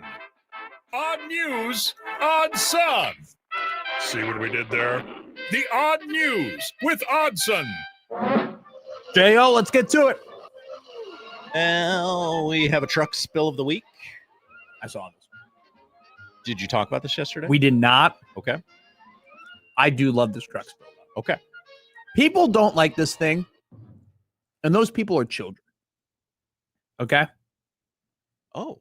Okay. I don't understand how I say the truck spill of the week. I don't understand how there are some people who have such a disdain for this item, and I think it's my favorite. I think it's one of my favorite ingredients. I think it's one of my favorite things. Interesting. The Ohio Department of Transportation announced that Route 316 in Pickaway County is reopened after boxes and jars of pickles were strewn about the roadways after a heavily damaged semi spilled its load all over the road. No one was reported injured in the crash, but ODOT said, quote, "The pickles, however, are speared." And another pickle pun in the story. It was quite the pickle. I love pickles. I can eat a jar of pickles anytime, any day of the week. Spears. Staunch defense of pickles by you. Spears. I can eat pickle spears. I can eat the circles. I can eat any sort of pickle. And the people who are like, I don't get, even the ones, my favorite type of pickle too is the ones that's actually on Steak and Shake burgers, where they like kind of slice them like vertically and they put them like across, and they make that little X. Oh, okay. It's a great way to slice a pickle. I had that. There are some people who look at pickles and they're like, oh my God, pickles are disgusting. I hate pickles. I think those people are children. All right. Pickles are awesome. I agree with you, however, much like Connor Happer despises the over Buffalo chickification of America. Sure. We are doing far too much with pickles nowadays. Whoa, what do you mean? It's an ingredient in everything. Oh, did you get the pickle gum? They got pickle gum. They don't have pickle gum. Come on. Did you get the pickle flavored mayonnaise? They got that. All right, that's disgusting. Did you get the that doesn't sound good. Pickle vodka though. Come on, pickle vodka, pretty good. Pickle vodka. No, don't act like you don't like it. No, thank you. Not for me. Fried pickles. Fried pickles are great. Fried pickles might be rising up the totem pole in terms of appetizers. Oh. Fried pickles have had a really great last couple of years in terms of. You and Josh Peterson handshake me. I love fried pickles. And I'm not the type where I see fried pickles and I get them automatically, but I think about it. I always give fried pickles a thought. You got to be thinking about your pickles. Got to be thinking about them. Thinking about your pickles. Got to be thinking about your pickles. Uh-huh. Odd news story number 2. Okay. I'm going to do this one because if the third one gets canceled or bumped on, I won't be offended. A Massachusetts man known for roaming in black and white mime costume is accused of frightening women for months at a popular state park, where prosecutors say he allegedly stripped to his underwear, slathered himself in cooking oil, and worked out near female employees before later collapsing in court as the allegations were read aloud. The 29-year-old from Framingham is accused of criminal harassment charges. Yeah, that sounds appropriate. After 3 female State Department of Conservation and Recreation employees had up to over 50 encounters over the past 2 months with this man. Prosecutors say all 3 women, knew the man by name and appearance, and one reported over 50 encounters before asking him to leave. The allegations have also sparked warnings on social media, where others have come forward and said, yeah, I've seen that weird mime in the park, slathered in cooking oil, working out. Yeah.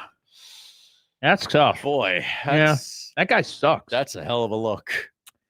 I used to know a guy who he knew when the cheerleaders were working out at our gym in high school. Okay. And he would purposefully. This person was also of high school age. Yes. Okay. Yes. Okay.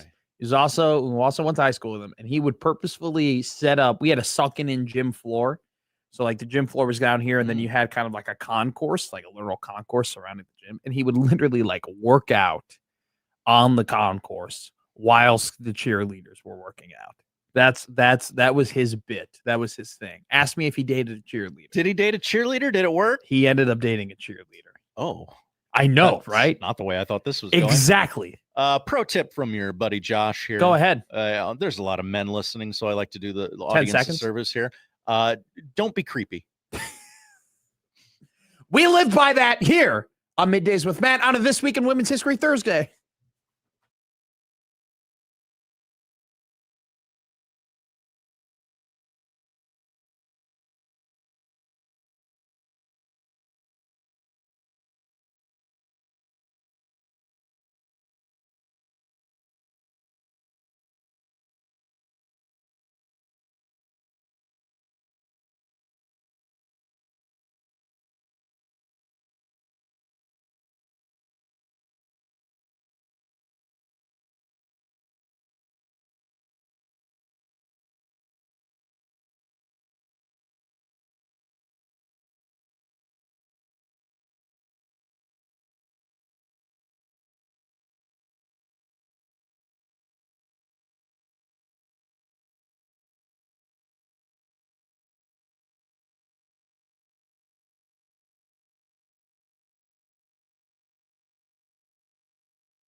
Now back to Middays with Matt on 1620 The Zone.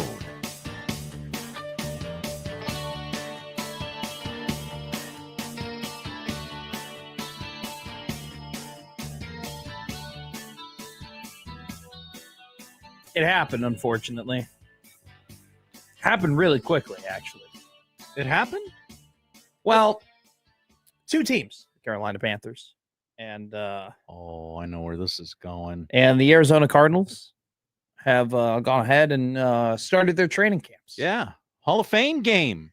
And we told you earlier in the week, I actually told you yesterday, the reason why you don't make futures right now is because you got to go through training camp. And unfortunately, what happens during training camp is injuries. And a team's season or a team's unit, offense, defense, or a team's room, whether it be D-line, linebackers, running backs, wide receivers, can change on a dime due to a training camp injury. Well, we are literally one day into Carolina Panther training camp. How many days? One. Nick Scorton, a very promising linebacker for the Carolina Panthers, who had 47 tackles last season, along with 5 sacks, who have had, the Carolina Panthers have incredibly high hopes for how Scorton was going to play this season. And maybe he still will play this season, but unfortunately suffered an injury today at practice. It's literally the first notable injury of training camp, unfortunately, as he reportedly went down with a knee injury and had to be carted back into the locker room. He could not put any weight on his leg. So you can live a good life with one ACL. You could, but unfortunately you can't play high level NFL football. So this is just the sad reality of training camp football, where every week it's going to be something where some team season is going to change. And unfortunately for Carolina Panthers fan, a very important cog in their defensive machine, who once again, they were incredibly excited about seeing and was believed to potentially make a very big jump in his second year. It was a second-round pick last season for the Carolina Panthers, coming out of Texas A&M, ended up getting hurt today. So very unfortunate for Carolina Panther football. Did you see this? Did you hear about this? A 5-star plus 2027 running back committed to Tennessee yesterday. 5-star plus? 5-star. That means that all of the other sites have ranked him 5-star. So Rivals can rank you 5 stars, but On3 might not rank you 5 stars. So you're just we used to call it a consensus 5-star. Sure. Now they call it 5-star plus. Everything's a plus now. Okay. I know. Okay. Well, I'm sorry. Don't get into that water, Josh. Okay. David Gabriel George is committed to the Tennessee Volunteers. He's the number 10 overall player. In 3 names. Gabriel Georges. I love that. Oh, sorry. David Gabriel Georges. Okay. They call him DGG for short. Sure. They'll think of something better once they get to know him. I think DGG, it rhymes a little bit too much, doesn't it? DGG. You just need, I don't know how do you make that better? They'll find something. Double G. When he gets his running style, Well, his running style is I'm going to run over everybody. That. We need more of that. He plays in for the Baylor School in Chattanooga, Tennessee. He had 1,749 yards and 27 touchdowns last season. If you watch his tape, it literally is just that, him just shoving people off his back. Worked for Derrick Henry. If you look at him, he does not look like he is a 17-year-old human. He's a grown man. Also worked for Derrick Henry. Grown man already, 6 foot, 210 pounds of just pure steel. Currently, my favorite part of the reason why I'm bringing this up is, first off, this guy's going to be legit. This guy's going to be awesome.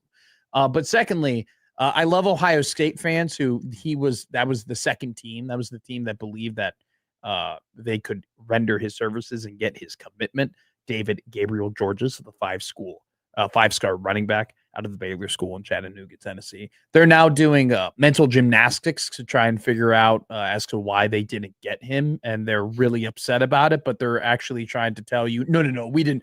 There was a report on Twitter I just saw that, Ohio State didn't want to destroy their culture in order to get this guy. They didn't want to favor a freshman, running back, even though they have a really good running back room, according to them. And apparently, according to some reports, David Gabriel Georges his family's going to get taken to these games, right? They're going to get premium seats and transportation. And he's going to make sure that his family can come to every single game. And apparently Ohio State, that's what they weren't willing to give up. They weren't willing to do that for him.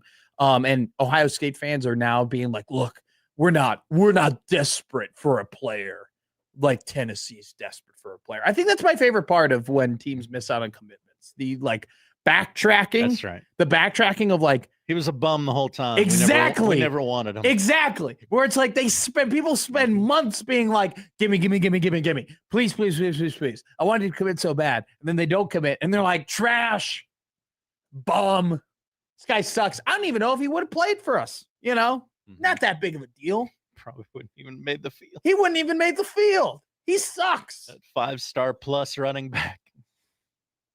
Don't look at my tweets from a couple of months ago, though, when I was literally in his comments saying, please, Gabriel. No, you got to delete Please, those David. Please, right away. David. Please come to us. We want you so bad. So that was just something I wanted to bring up. But unfortunately for Nick Scordon and Carolina Panthers fans, your top linebacker, seems like we're not going to speculate, but it doesn't seem very good, the fact that he had to get carted back in to the locker room. Okay. I was listening to Sportsful Line Conduct yesterday. Great show. They brought something up very interesting. And I think people on the Red Sea Scrolls listen to USC, but they don't want to give USC credit. But then they start talking about the same topics that USC was talking about. So I'm listening to Sportsful Line Conduct, and they're bringing up how much of the offense, what percentage of the offense is Anthony Colandrea going to be? And, they were comparing his numbers from Virginia, in terms of what percentage of offense did he make up and what percentage of turnovers could Colandrea make up. And there was a steady progression in terms of how those percentages went up from his time at Virginia to his time at UNLV. And they were trying to put together, how good does Anthony Colandrea need to be in order for Nebraska to have a good season on offense. And they came to the conclusion that, and this is the conclusion I came to, he's going to have to be pretty damn good, but he's also going to have to be used a lot. Anthony Colandrea is going to end up having to be a pretty big percentage of Nebraska's offense next season. And, I was thinking, okay, where was his rushing numbers compared to other teams' rushing numbers? And I'm getting to the point where the idea of Anthony Colandrea being used as much as we're anticipating him to be used, and Anthony Colandrea being 65% of Nebraska's offense and 70% of Nebraska's offense and maybe even more than 70% of Nebraska's offense. And that including him using his legs because that's what he's really good at, concerns me. It concerns me a little bit. And it's starting to make me think of other things because we go ahead and we look at the Big Ten conference rushing stats. And the quarterback that carried the ball the most last season was Damon Williams Jr. He had 143 rushing attempts. He played all 13 games last season. And he's 5'11", he's 187 pounds. Okay. And so I look at that and I get a little encouraged. I'm like, okay, this guy is smaller than Colandrea. He's an inch shorter. He's 18 pounds lighter. He did it. Hopefully Nebraska can do it. But Colandrea is going to have to probably run the ball around the same rate. I mean, we're especially with the running back room, the way that it is, and we're anticipating, we don't know what's going to happen with Mekhi Nelson.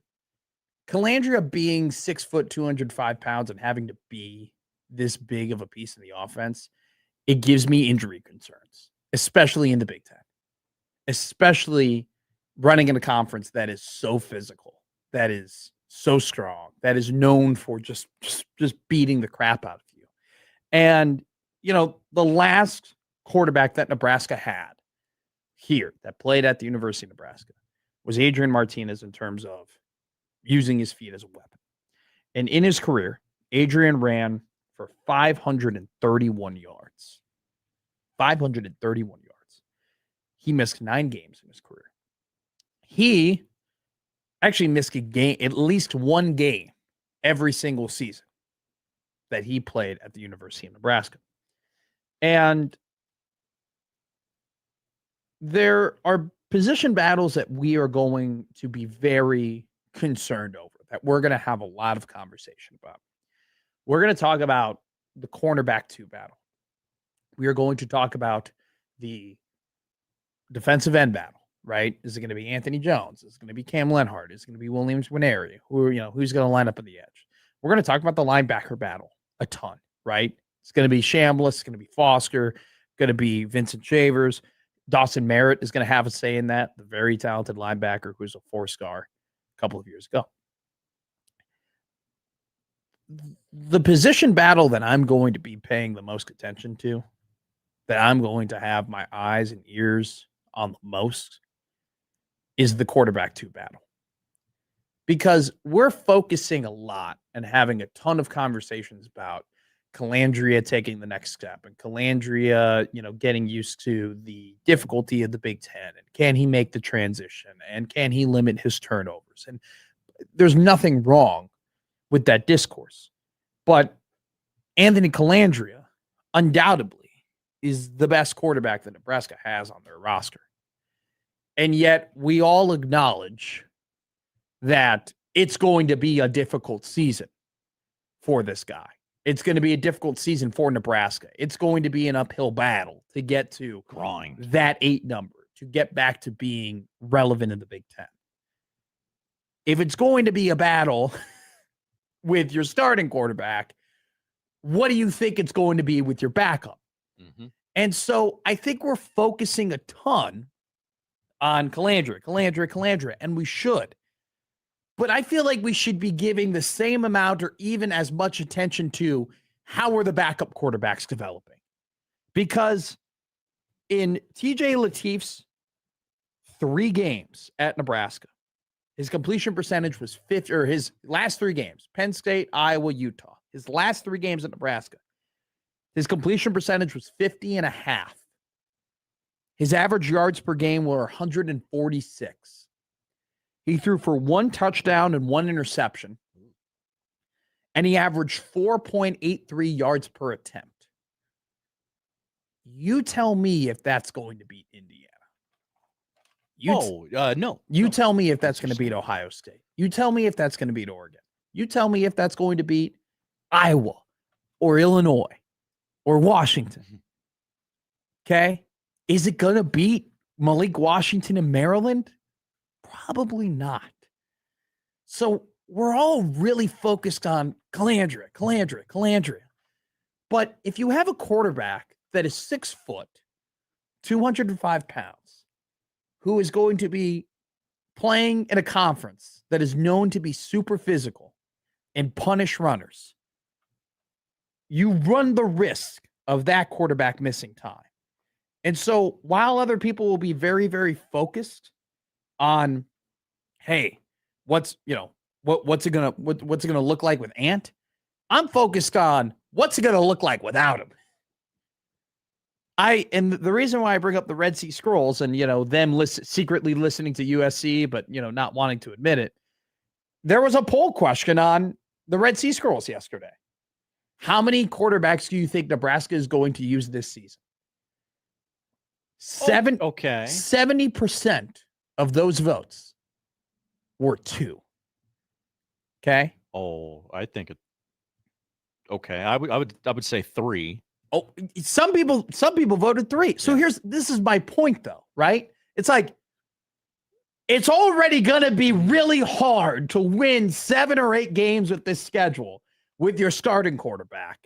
Imagine what it's going to be like if you have to play at least 1 power conference games with two players in Danny Kaelin or TJ Lateef. We don't know who's going to win that battle, but you got to play with both. Look, Danny Kaelin, I think, is super talented. I think Danny Kaelin has Danny Kaelin has the opportunity to make some really big developments and be a really good Power 5 quarterback. He has that talent. I'll say this though, and this is just a fact. He had an opportunity at Virginia. He started games at Virginia. He's no longer there. You know, he showed some really, really impressive athleticism at Virginia. And he had some really big runs at Virginia. But during his time there, you know, it didn't pop right away. And so him, just like TJ Lateef, they got to develop. They got to take next steps. In his 7 games at Virginia, he had 52 pass attempts, 57% completion percentage, 339 yards, 1 touchdown, 1 interception. Okay? Like, he's got to get better. Lateef's got to get better. And so we can all focus on Calandria improving, Calandria getting better, and Calandria making the next step. But these guys, with the style of play and the usage of Calandria in the run game, they got to be ready too. And so as much, content that I'm going to be taking up in terms of how's Ant doing and how's Ant performing, how's Tone improving, I want to also know, how are those other two guys? Because once again, you think it's going to be hard with your starter.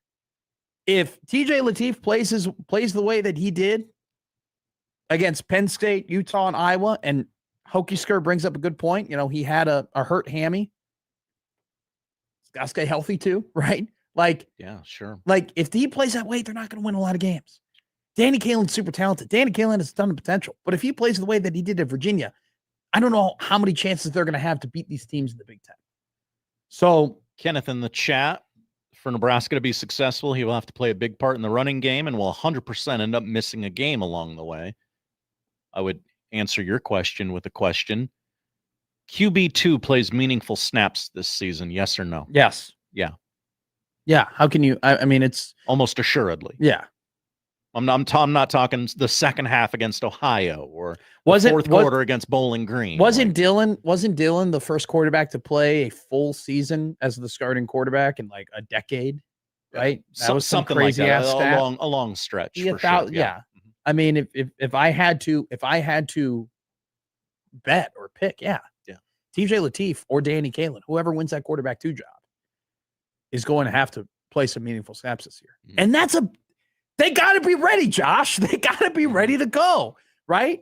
Now, I answered 3 to the C Scrolls question because I think QB3 will play unmeaningful snaps. Sure. Oh, probably. In those non-conference blowouts. But it's just one of those things where it's just like, I don't want to go through another season, right? Saying like, oh, but the backup quarterback had to play. Right. We've done that so many times now. It's so hard to evaluate players and seasons when somebody can just torpedo in with, but the quarterback was hurt. We've done that. We did that. Is a big part of it. We did that in 23. We did that last year. You could have done, I mean, honestly, with Adrian getting hurt by the time, like, a couple of those seasons, he got hurt at the end. It's like, well, the season was over anyway, so who gives a damn? Like, it's one of those things where it's like they just got to be ready, like plain and simple. And, that is the risk that they're going to have to run having a running quarterback.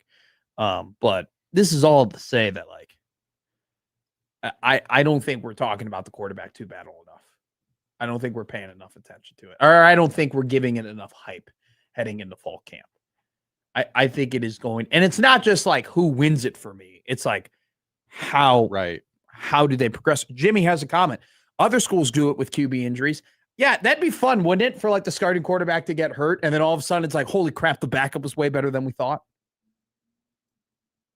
Fun, maybe not the right word, but yes, it would be certainly a change of pace. Well, I'm not saying it's fun for guys to get hurt, but I'm saying it'd be cool if actually somebody bursted onto the scene and said, hey, this is my job. I would love to come in here some Monday morning during the football season and go, did Big Tone get Wally pipped? I don't anticipate that happening, but you never know. Jimmy goes, Iowa does it without the QB being a factor. Yeah, but Iowa does everything else so well. There's some weird magic going on over there, and I think it's competency. No, it's called good coaching. Yeah, it's not weird. It's not weird magic. It's just guys being really good at their jobs. Like, I hate Iowa. I can't stand Iowa. I can admire them, though. I can admire how they run things over there. They run things really well over there. They do. Should look into that. So I've always said it. Be the Ohio State of Iowa's. Be the Ohio State of Iowa. Yeah. I think I get what you're laying down. Like be Iowa, but faster. Be Iowa, but more athletic. You can play good defense, and you can follow rules, and you can be coached well, and you can have great discipline, right? Like there's nothing secret about what Iowa does. But you go and you look at the transfer portal history, and you look at recruiting history. So many other teams. There's so many teams across the country who recruit better than Iowa, who get quote unquote more talent than Iowa, yet they lose way more games than Iowa. Do you know who's one of those teams? Nebraska. Nebraska gets way, way better talent in a year. Or, I mean, I want to say way better, but they can consistently get better talent than Iowa, yet they lose way more games. Why? Because this is, I don't want to beat a dead horse, but it's like, do you know what Iowa has? An identity. They have an identity. Do you know what Nebraska doesn't have in their map rule? An identity. Horse crap? No, that's the horse dying. What? I mean, it's labeled something else, but I'm going to use it for. Hoagiester's getting real mad of me banging the drum of Maryland being good. I'm not telling you that Maryland is going to win 9 games next year. I'm just telling you they're going to be it ain't going to be a walk in the park. Maryland plays Virginia Tech, and that's a very personal issue to him. That is a good point. You know what? Hoagiesker does stick to his guns. I'll give him that. Same thing with John. I appreciate my haters never changing, just being super consistent. I give them a ton of credit. You know where you stand with them, and that's important. I do. I think that. I mean, look. Let me tell you right now. Malik Washington's the truth. Okay. And they have the truth. They have some super talented defensive ends. Another Maryland superstar getting nicknamed the truth.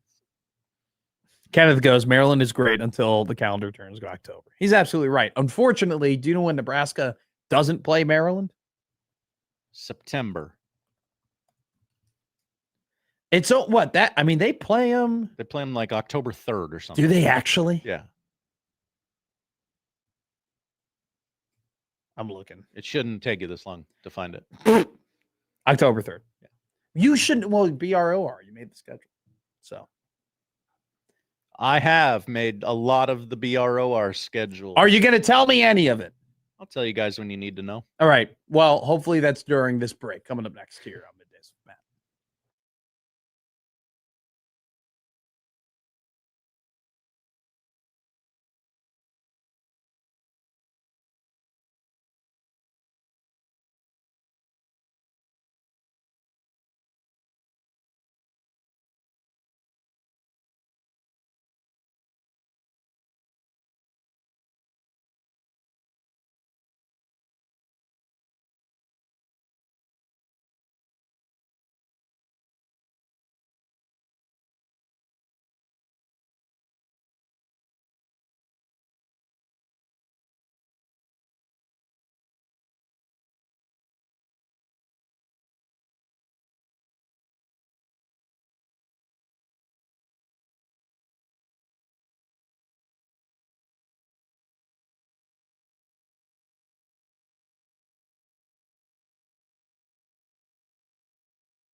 Family Man Josh Hodson, Family Man Matt Mc...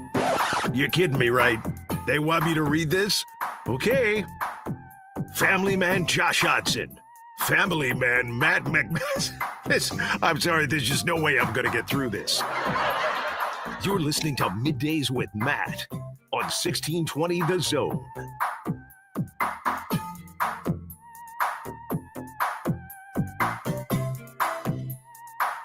We have the Braves game on the big TV today. We sure do. Glad you noticed, buddy. Did you just buddy me? Sure did, pal. Hey, you're not that guy, all right? I know. You're not that I've guy. never said that before. What's going on in the MLB, by the way? You want to do balls a little bit earlier? Like right now? No. Oh. I hear Tariq Skubal, though, might not end up being traded after the Cubs lost 2 of 3 to the Tigers of Detroit. The rest of the league can be mad at the Cubs for not beating the Tigers this week. John writes in 429511620, the Prairie Flower Casino Zone text line. It is less ridiculous to say Maryland could be good than to say Nebraska could beat Indiana, which too many people at 1620 The Zone believe. That might be the wisest thing that John has ever said to us on this show. Why don't people believe me when I tell them that Maryland could end up being good this season? They're returning a lot of starters. They're returning a ton of production. Their quarterback breaking is much better than Nebraska's. Malik Washington is awesome.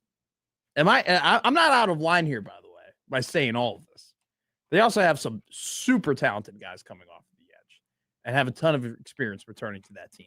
Now, not enough to beat Virginia Tech, Hokie Skirr. No, not enough to beat. Well, pretty sure I picked them to win that game. So I'm sorry, Hokie. I can apologize to Hokie. Picked Maryland, Virginia Tech already? I go through when we do buy, sell, hold, or bet. I write W's and L's next to all of the things, next to each schedule. Right. And I write, how many can they get to? And then I make my decision. If I go to this one right here for Maryland, I have written, let me write this down here. Oh, I haven't. We've already done this before, but I would pick Maryland to beat Howard, beat Connecticut, beat Virginia Tech, beat UCLA. Maryland very well could be 4-0 before they play Nebraska.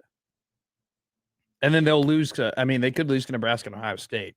And then play Rutgers, Illinois, Purdue, Wisconsin, USC, and Penn State. It's not that bad of a schedule, actually.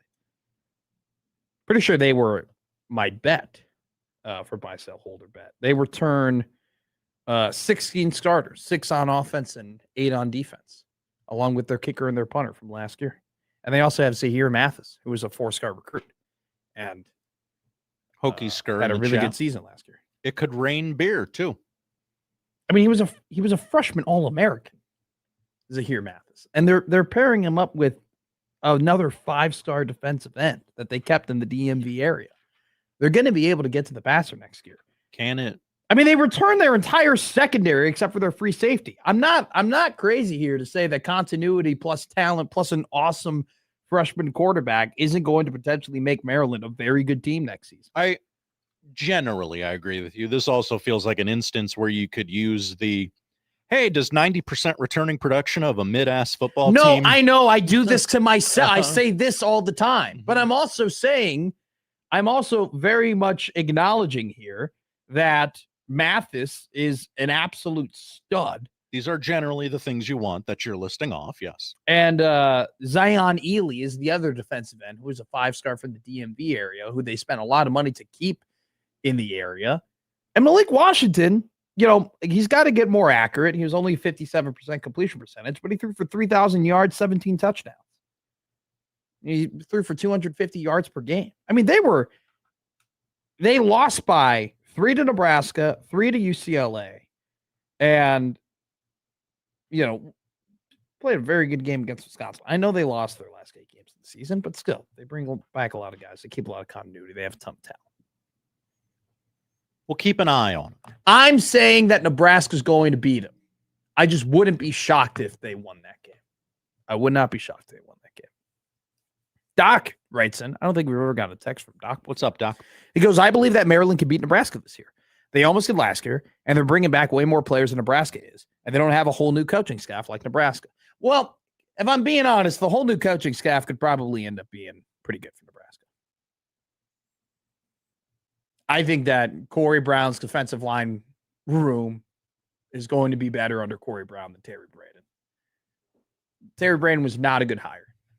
Terry Braden, it did not work out. And going from T. Knight, who was incredibly well respected by the defensive line group, and that was beloved by that D-line room, to then going to Terry was not, it was almost like Terry was a little bit the guy after the guy, in a sense. That was tough. Am I in a weird place where there's been so much turnover at so many positions that I am now in a place where I just throw my hands up and go, you know what? I'll tell you if they're good in October, November. Yeah, but that wouldn't be good for our job. It's not. Just like, is this team going to be any good? I don't know. I'll tell you in October, November.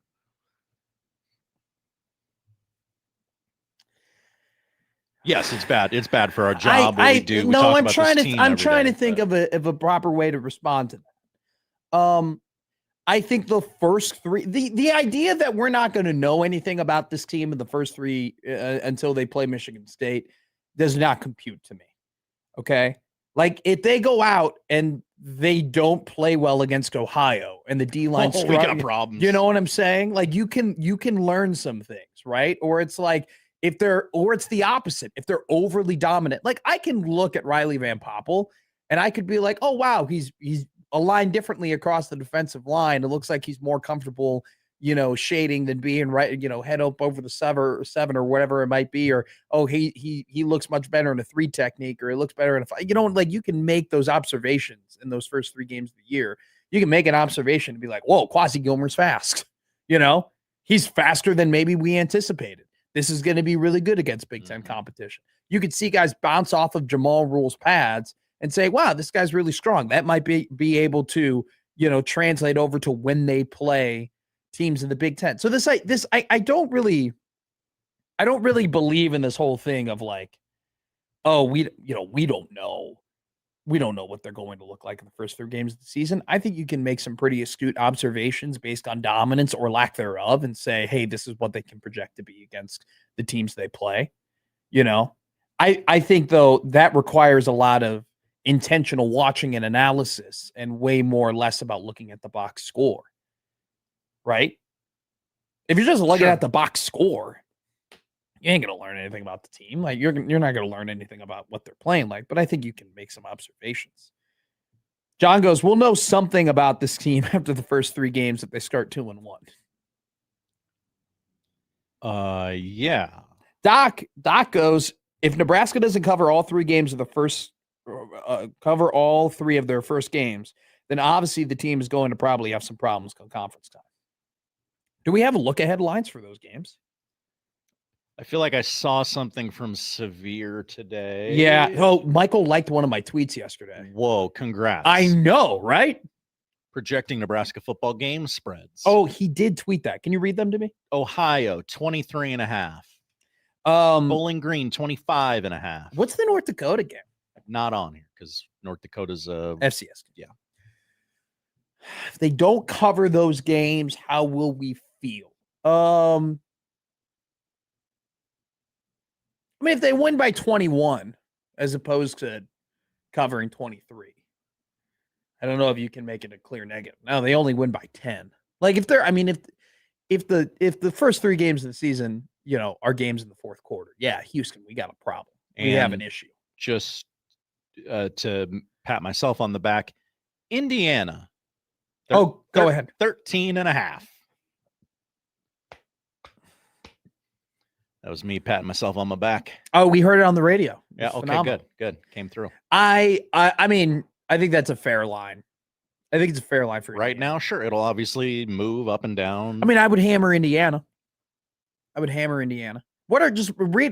them? Let's just read all of them. 8.5 Michigan State. Minus 8.5. Yeah. I'd take MSU. I would bet MSU plus 8.5. Maryland, Nebraska's favored by 5.5. I would bet Maryland plus 5.5. Indiana, we did the 13.5. I would take Indiana minus 13.5. At Oregon, Ducks by 20.5. Ooh, I would take Nebraska plus 20.5. Washington, Nebraska by 3. Nebraska minus 3? Mm-hmm. Ooh, that's tough. I wouldn't touch that game with a 37.5 pull or whatever the Grinch one thing is. I would probably take Washington plus 3. Illinois, Illini by 1.5. Nebraska plus 1.5 all day. Hammer it. Mm-hmm. That's a mega 10-unit bet for me. At Rutgers, Nebraska by 7. Really? Yes. I think that game's going to be really challenging for Nebraska. Antoine Raymond is a very, very good running back. I'm back-to-back conference road games. Let's look how many return. I think Rutgers has 3 returning offensive linemen from last season, if I'm not mistaken. I think you're a little higher on Rutgers than generally everyone else. I'm more so talking about. Can I say this? Yeah. I'm more so talking about like the style of play. Like they are going to run the ball. They're going to be super physical. Absolutely. If this defensive line is not up to snuff, they returned 2 offensive linemen from last season. No, wait, that's Wisconsin. QRSTVW. No, it's up here. I hate that this thing is in alphabetical order. Yeah, alphabet. Get better. Here's Rutgers. They bring back their left tackle, their right guard. They also have KJ Duff, who's insane, who's an incredible wide receiver. Man. But I don't know if they know who their quarterback is going to be. I'll go ahead and say I'll take Nebraska minus 7. But I wouldn't be surprised if that game is way more competitive. Buckeyes 21.5. I'll take Nebraska plus 21.5. Oh, Iowa. Is that Iowa? Yeah. Nebraska plus 5.5. I'll take Nebraska plus 5.5. I think that Iowa's got a lot. Classic field goal games. Iowa's got a lot to replace, man. Iowa's got a lot of things they got to figure out, especially that quarterback position. But not only, I mean, look, I don't think their special teams is going to fall off a cliff, but they did lose the best returner in all of college football in Caden Regent, and they lost their special teams coordinator in LeVar Woods to Michigan State. They got to replace their quarterback, and you know they lost Logan Jones, and Cade Piper is going to go into that role, and I think he's going to be awesome there. But still, I think Iowa's got a lot of questions. Iowa's got a lot of questions they got to figure out. They just lost. I mean, they lost the most amount of talent they ever have in the team's history with their draft picks. I would take right now Nebraska plus 5.5. I would though. Those close. Say that again. Michigan State minus 8.5. I don't know, man. That's first road game of the year. Yeah, Nebraska massive jump. I mean, 8.5. I don't think Michigan State's going to be very good, but it's still a jump up in competition. You got to go on the road. Fierce Big Ten. I mean, it's going to be a lot of pressure on that game, right? Just because it's like we're all going to be saying you got to start the season off 5-0. You got to start the season off 5-0. You got a lot of look ahead game, like plus 8.5. That's a lot to lay. I'm sure I'm going to get a text from Michael being like, "You're crazy for Michigan State coming off a trip to South Bend the week before. That would be against the Notre Dame Fighting Irish." So I haven't done my preview yet for Iowa.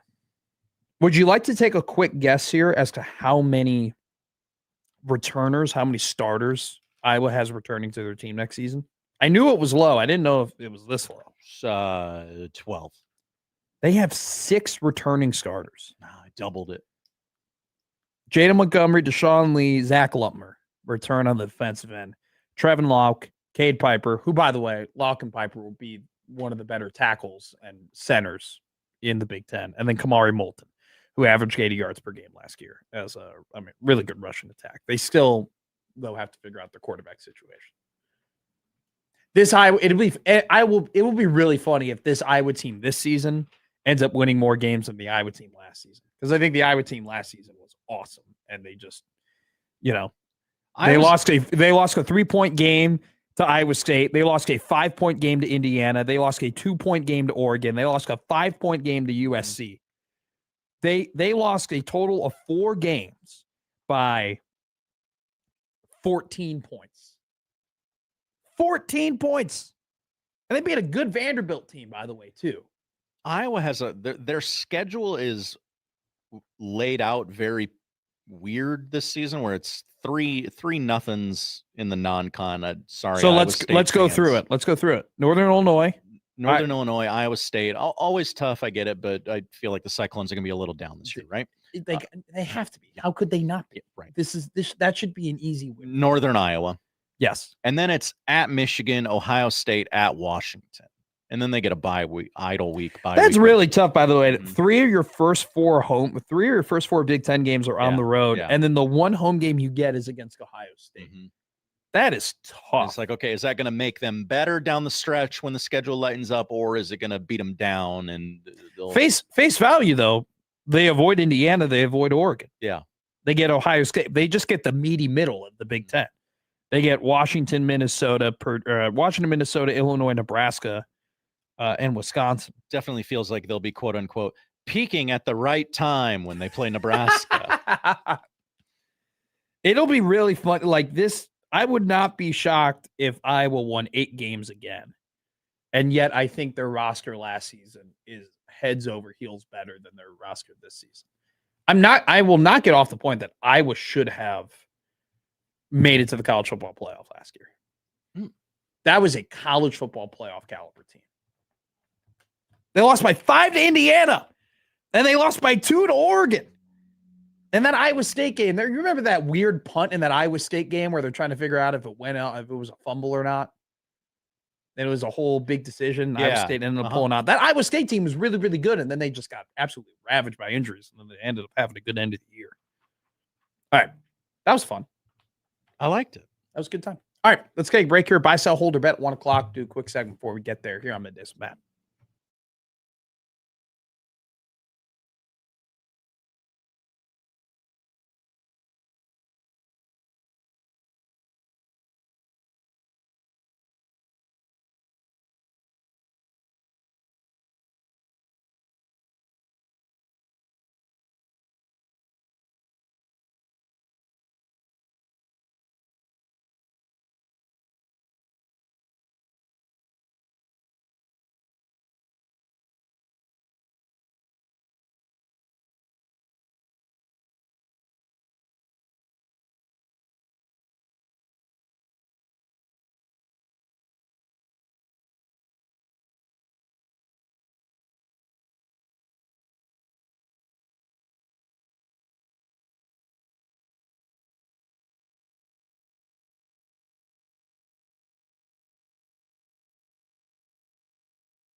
Now, back to Middays with Matt on 1620 The Zone. All right, we'll begin this quick segment here with a team clap. A team clap to Tom Osborne. What an honor for Tom to get a team clap for Middays with Matt. It's what he's been clamoring for all these years. Some are saying it's the second highest honor he received this week. Obviously, it's a pretty good week. It's a pretty good week for him. I mean, even better week now that he got a team clap from us. He was inducted into the Nebraska Hall of Fame. Okay, he's the 29th inductee of the Nebraska Hall of Fame. He is the first ever living person to be inducted into the Nebraska Hall of Fame. I thought 5-year windows were a lot for getting inducted into the Hall of Fames. This has changed, but it used to be in order to get inducted into the Nebraska Hall of Fame, you had to wait 35 years after you passed to get inducted into the Hall of Fame. So you had to pass away, and then you had to wait 35 years before you become eligible to be in the Nebraska Hall of Fame. That changed. This changed when Jim Pillen led the charge for Legislative Bill 1159 to be passed, which waived the 35-year waiting period after death. And so now Tom Osborne is the first ever person inducted into the Nebraska Hall of Fame. Father Flanagan. Are you going? Yeah, Jay I couldn't. Sterling Morton. I couldn't find a list Tom of the. They all have busts. Yeah, they do inside the state capitol. It looks like you can see kind of time move on. By the way, in terms of when they made the bust, like the busts get progressively better and better as you keep scrolling down. Some of the first busts that you see are they're tough. Well, that's a hell of a beard on Charles Bessie. Look that up. Malcolm X, Tom Osborne, handshake me. Who is the Arthur Thompson? Not familiar with his game. He looks like Indiana Jones. Oh, hell yeah. He's the guy in the middle with the top hat. You got to go down.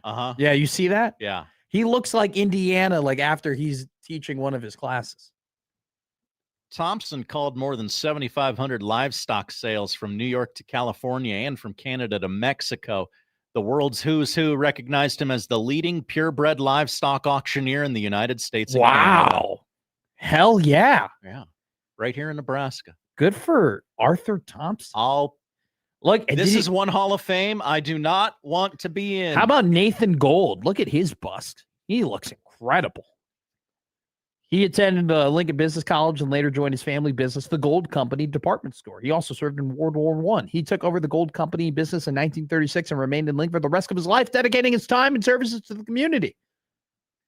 A lot of these are people that have schools named after them in the area. And it's like, that's my only knowledge of who, like Grace Abbott was in here. I'm like, like the school.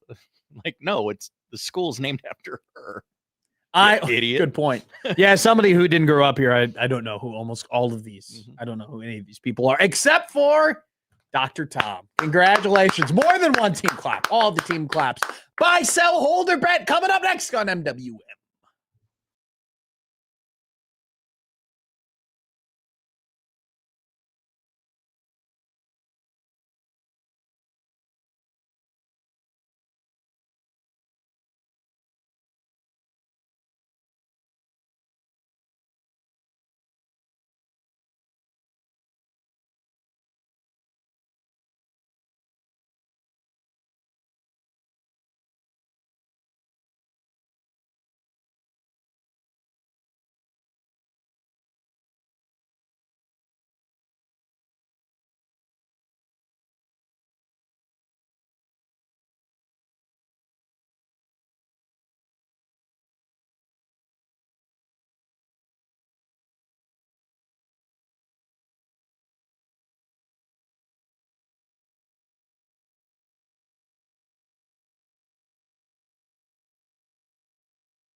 buy, sell, hold, Or bet. Buy, sell, hold, or bet here on Middays with Matt.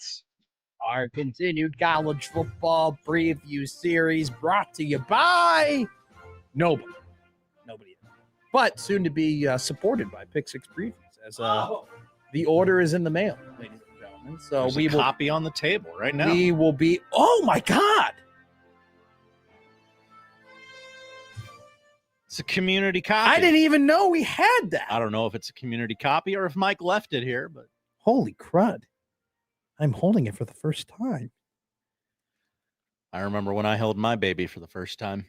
What a moment! All of Brett Ciancia's writings right here in my fingers. They're good. We will not get his writings. We'll get his voice and his mind coming up during the college football season weekly. Josh, it's better than I thought it would be. It always is. The world of college football at my fingertips. And do you know who we get to talk about today? Two stellar pillars of the sport. No, not at all. We talk about Northwestern and Utah. We got to knock them out at some point. I mean, we got to get them out of the way soon. Why do we have to knock out Utah? Just as a question. We just, you know what? I don't want to use the big boys up early. Like, I don't want to do the Georgia preview. I do now. agree that you can't do like Northwestern and Alabama. That'd be a really weird switch up. Like, we got a little bit of a ways before we get to college football season, and so I have to put this together very specifically. You know. I got to put bits and pieces here. Like not every episode's winning an Emmy. No, absolutely not. Like we did Michigan State and Maryland, and we've done Clemson and Colorado and Minnesota. Like, I'm not to. I know this is a little bit inside baseball here, but baseball. The real win. Yes, you do. We're watching a game right now. It's Matt Waldron, stand-up Nebraska, currently pitching for the San Diego Padres. This guy gets it. I always get it. We got to be. We got to tease. We got to tease a little bit. We get a little bit of a tease. Which, by the way. We could just axe this segment and just read Brett Ciancia's preview of Nebraska, which I'm not going to. I believe other shows have done that already. Very tempted. Very, very tempted. I see Ja'Cory Barney's name here. Oh, apparently they studied Diego Pavia film. Oh, really? Yeah, they did. All right, never mind. It's like I'm getting tempted. It's like the Nebraska preview for Pick Six Previews is like The Ring and Lord of the Rings. Precious. But no, we talk about Utah and Northwestern. Let's begin with the Northwestern Wildcats first. Wow. That was really good. Have you been practicing your Wildcat, Josh? I mean, I've done it on the station for years. See, mine's terrible. Something I'm naturally good at, I guess. Do you put that on your resume? One of my hidden talents is cat sound effects. Yes. Is that on your what do they call the Greek word for resume? Oh, there's a Greek word for resume. Your CV is in your CV, right? Or is that Roman? No, that's Greek. I have no idea. Is CV Greek? I'm pretty sure CV is Greek. Yeah. Yeah, curriculum vitae, which is Greek. I'm sorry. So when they say, let me see your CV, CV is just like a Greek word for resume. You kids have made everything more efficient now. Yeah, no, I mean, we like acronyms. Yeah. I found out a new way to say, hey, we, let me just read this. Like you'd be interested. Yeah. Someone sent me a text yesterday, and when they said like you'd, which is YOUD, they just said UD. Okay. You'd like to come here? And I was like, wow, that's a new one. That's an interesting one. I haven't seen that one before. I think I'm gonna add. I think Josh Peterson said that he didn't know what is it LYK? I think let you know. Oh yeah. Or I said, or maybe I said TN. I said TN to him tonight. What's GN? Good night? Yeah. Okay. What's LMK? Let me know. How about FR? For real. Yeah. How about ASL? Age, sex, location? No. God, no. What do you do? No, as life. As life? Yeah. It's crazy as life. Like as life. Like almost like what's ASF? As flip, you know? Okay. Like yeah, as yeah. like that's bogus as F, you know? As life. But as life, you'd be like, that's cute as life. Like cute ASL. Okay. Yeah. J-Man goes J-Man goes WTF. I know that one. How about WBU? What about you? Attaboy. How about HBU? How about you? Yeah. I can't really stump you here. You got them all down. I know the lingo. How about I write W/? With? Yeah. Yeah. Or I use before W with. before writing B4, I do B and then 4. The number 4. Yeah. B and then the number 4. You kids. How about IKYK? If you know, you know. Dude, and clearly you know. I know. And not enough people know about the Northwestern Wildcats. So let's segue. You know what? I would like to do a good segue and you not acknowledge. Okay. Maybe it's just thing I do it well now. I'm just impressed by it every time. You circled back. You got there. I have to, all right? Because then the critique of the show is that they get it way off track way too often. Good one, Rad Man. How about STG? Oh. Yeah. No, don't even know where to begin. ISTG. Josh Hodson, if you do another Matt Mix segue, I'm going to get pissed. ISTG. Swear to the good Lord above. Yes. Didn't know that one. John, our favorite listener, text in, I like Josh ASL better. Or I like Josh's ASL better. Would you say age, sex, location? Yeah.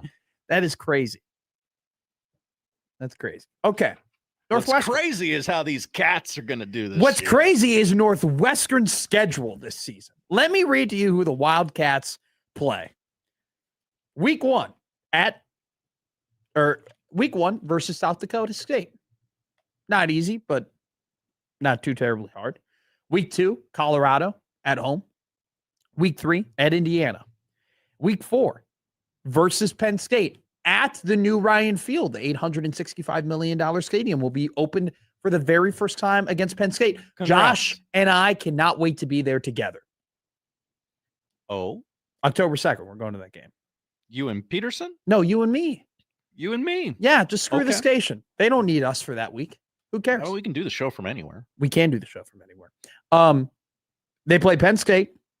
Then they get their final non-con game against Ball State.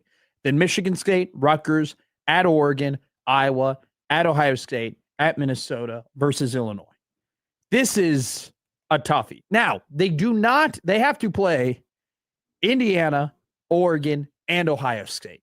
But even on top of playing Indiana, Oregon, and Ohio State, they also have to play at Minnesota, Illinois, Iowa. Like, they have to play the meaty middle of the Big Ten along with playing the top 3. And then it ain't easy playing at Michigan State, especially with the emotion that's going to be in that game. It'll be Pat Fitzgerald's first game against Northwestern since being fired, right, and having to play that team. So it is not an easy schedule at all for the Northwestern Wildcats. Now, you look at their team, they by far have the most talented quarterback that David Braun has had since he's been the coach there. Mike Wright was terrible. Jack Lausch was even worse. Preston Stone somehow was even worse than both of those guys. Granted, they play better at the end of the year, but this is a very tough Northwestern football team. They return 9 starters, 4 on offense, 5 on defense.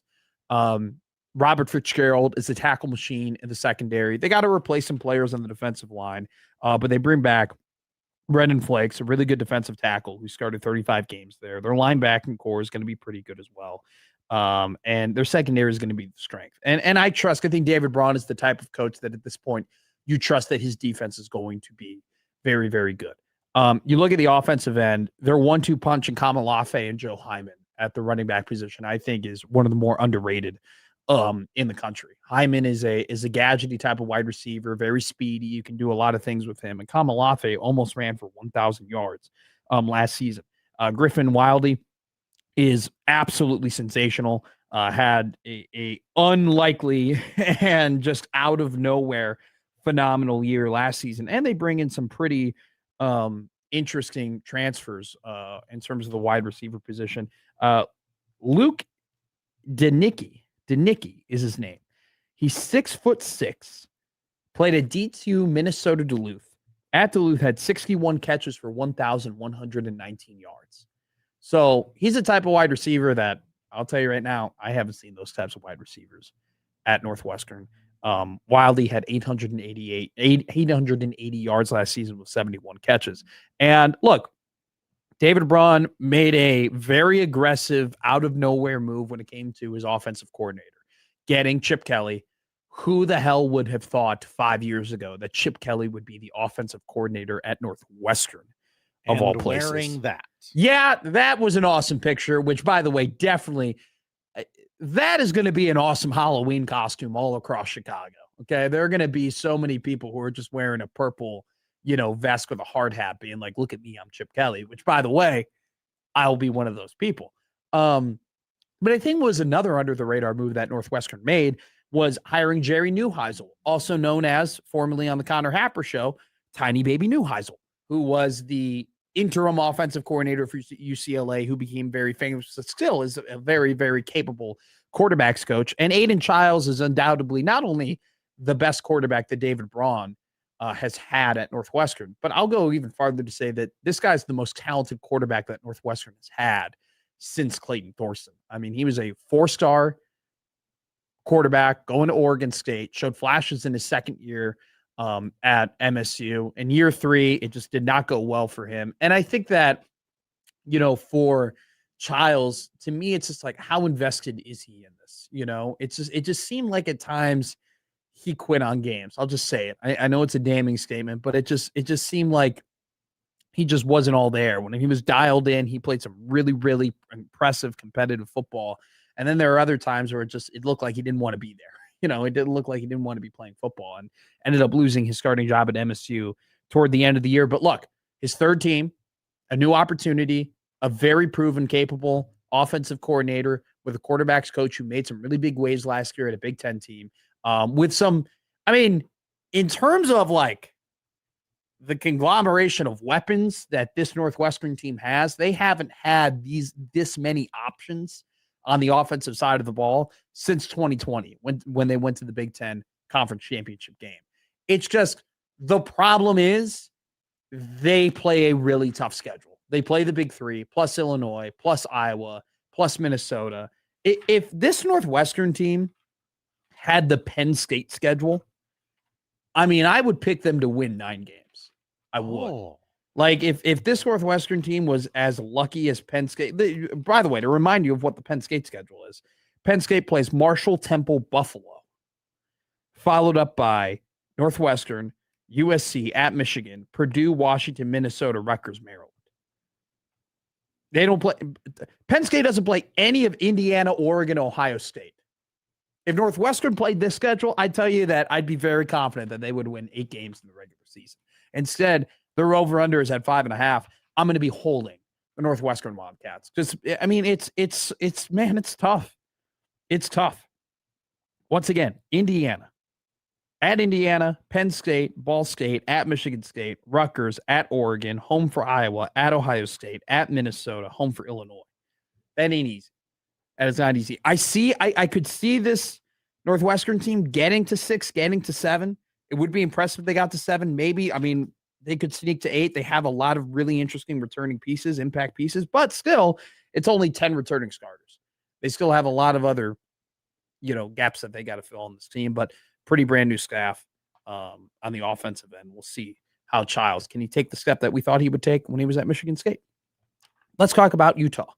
Morgan Scalley, your new head coach after 21 years. Kyle Whittingham kind of got forced out. I was reading I reread the athletic article that I read all the way back in March, where basically Kyle Whittingham did want to return to Utah and did want to come back and coach the Utah Utes. And Utah said, okay, you can come back. We're going to pay you less than you want, by the way. And on top of that, you're going to have very limited personnel making decisions. And in terms of what the roster looks like and who comes in and who doesn't come in and who leaves, that's going to be put up to Morgan Scalley. And Kyle Whittingham said, no, thank you. I'm not going to do that. Look, Jason Beck was a super talented offensive coordinator for Utah. He leaves. He follows to Michigan. And, they bring in Kevin McGibbon, who was a very veteran play caller for Utah State. I really like Devin Dampier as a quarterback in general. Super athletic, can be effective. They got to figure out, how they're going to defend the run. They brought in a couple of portal guys in order to do that. But I'm a little worried about them in terms of the offensive line.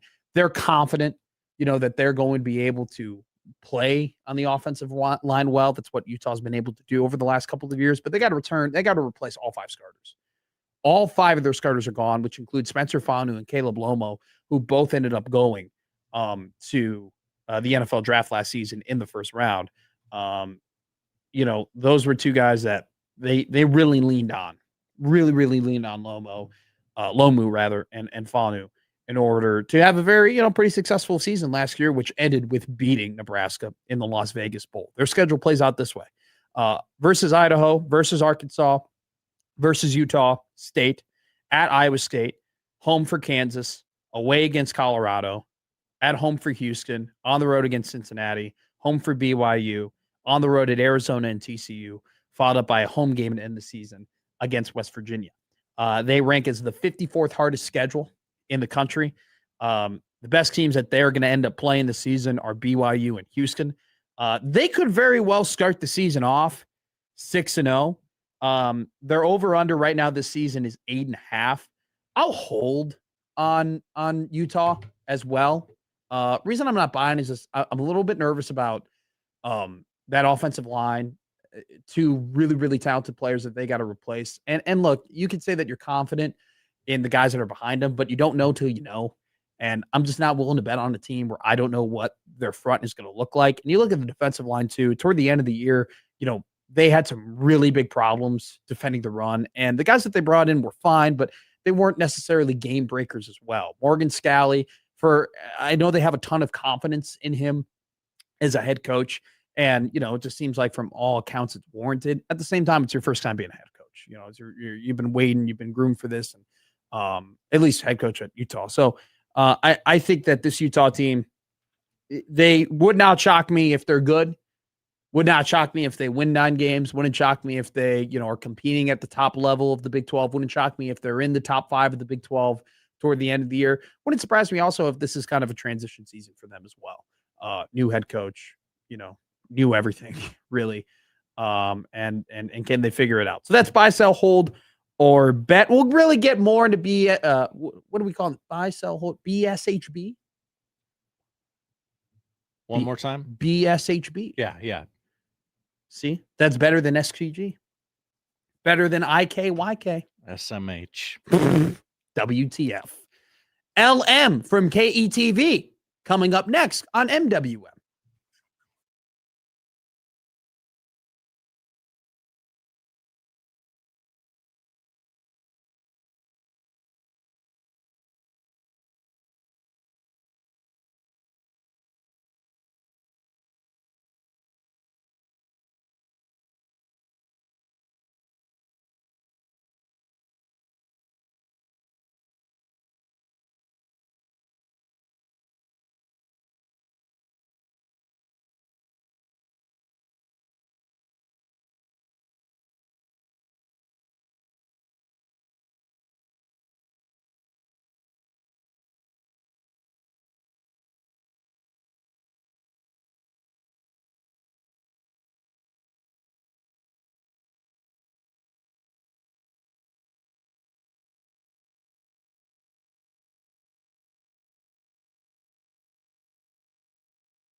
That's a dilemma.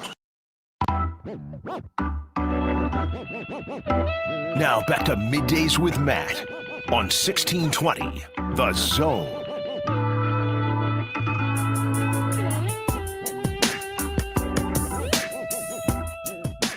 Hey, don't forget about our Road to Wrigley Sounder contest. When you hear the sounder, hey, everybody, Harry Carey here. Go to 1620zone.com, sign up, and enter yourself for a chance to win 2 tickets to see Nebraska volleyball play at historic Wrigley Field against Missouri. That will be that contest includes 2 tickets plus airfare from Omaha to Chicago, plus a 2-night stay at a downtown Chicago hotel and a $150 gift card to spend on Ubers, to spend on merchandise, to spend on food, whatever you might want to spend whilst you're in Chicago if you win the Road to Wrigley Sounder contest, which is brought to you by Union Bank and Trust. At UBT, people don't have your money has people. Member FDIC. Lauren Michelson, currently not on the line at Middays with Matt, so we'll trudge along until she calls back. We'll see. By the way, quick little tweet from John Rothstein today. Yeah, this has some people talking. Can I tell you, I lost it when I saw it this morning. Okay, I lost it because I love this guy. I know this guy very well. He's a very dear friend of mine that I'm incredibly happy to see what he does in the future. But John Rothstein tweets, source Jordan Sarnoff, who was serving as an assistant athletic director at Omaha and previously rose to prominence as FDU's SID during the 2023 NCAA tournament, is joining the Metro Conference, formerly the MAACD, as Associate Commissioner of Marketing and Communications. So our friend Jordan, very, very good, great friend of mine, who was working really hard as the leader of comms for Omaha, is now joining the Metro to be their associate commissioner. And John Rothstein has tweeted it out for everybody to see. Who do you think his source was? Yeah, Jordan, probably. I think I don't know if Jordan and I have had, man, if you know Jordan Sarnoff, he is so knowledgeable just about the changing landscape of college athletics. And man, he was such a good piece and such a just great worker for Omaha, and did, as the leader of communications, did such a great job at treating media so well and keeping the communication open with media members. And, he often, we have the super secret society of young broadcasters and whatnot.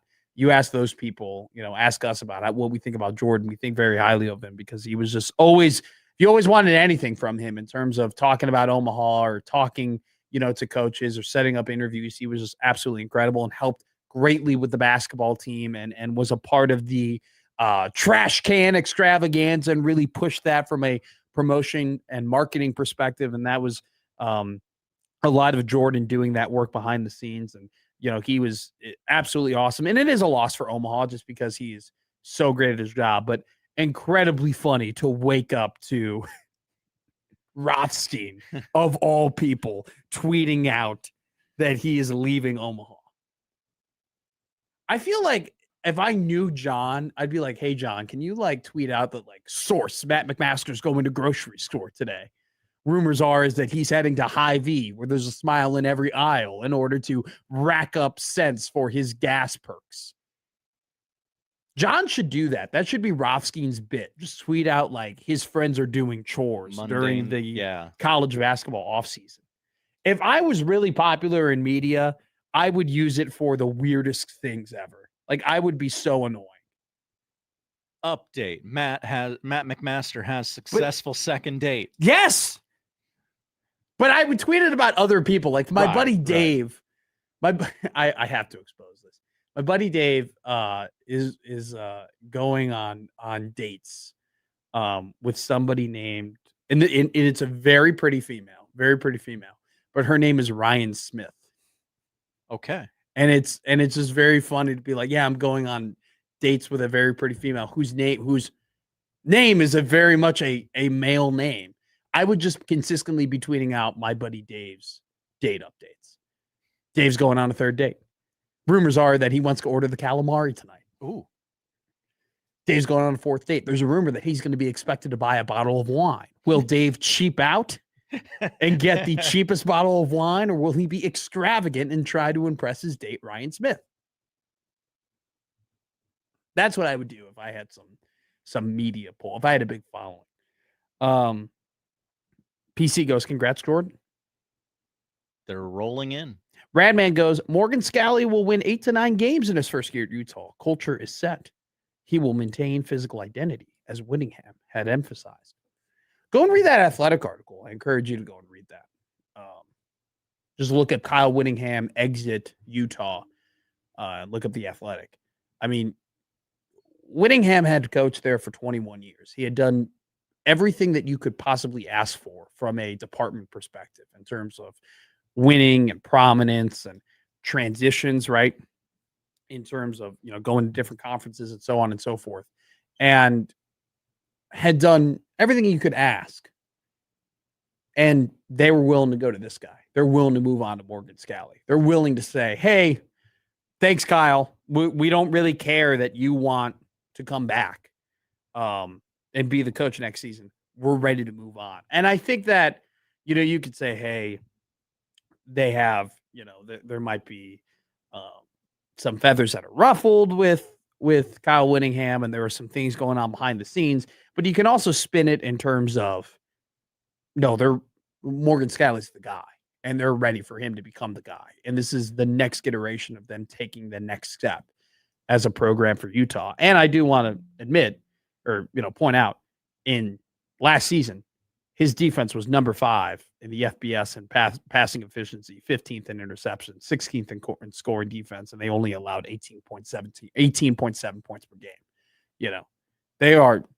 He's a very, very good defensive coordinator. It'll be very interesting to see what he's like as a coach. And they got a pretty different staff, because when Whittingham left, he brought some of those guys with him. So I'm not going to say like all eyes are on Utah, but the Big 12 is in a situation where they need everybody to be good. They need many good teams. They need the entire, when we were talking about Iowa State, remember we had this conversation about Penn State, who are the winners and losers of James Franklin getting hired to Virginia Tech, and who are the winners and losers of Penn State firing James Franklin, and everything that proceeded after that, right? And there was a lot of dominoes that fell after James Franklin ended up getting fired and going to Virginia Tech. I named one of the losers, the Big 12, because Matt Campbell leaving Iowa State and taking all of those players with him to Penn State makes that Iowa State program much weaker without him than it is with him. And you and I have talked about this in this show.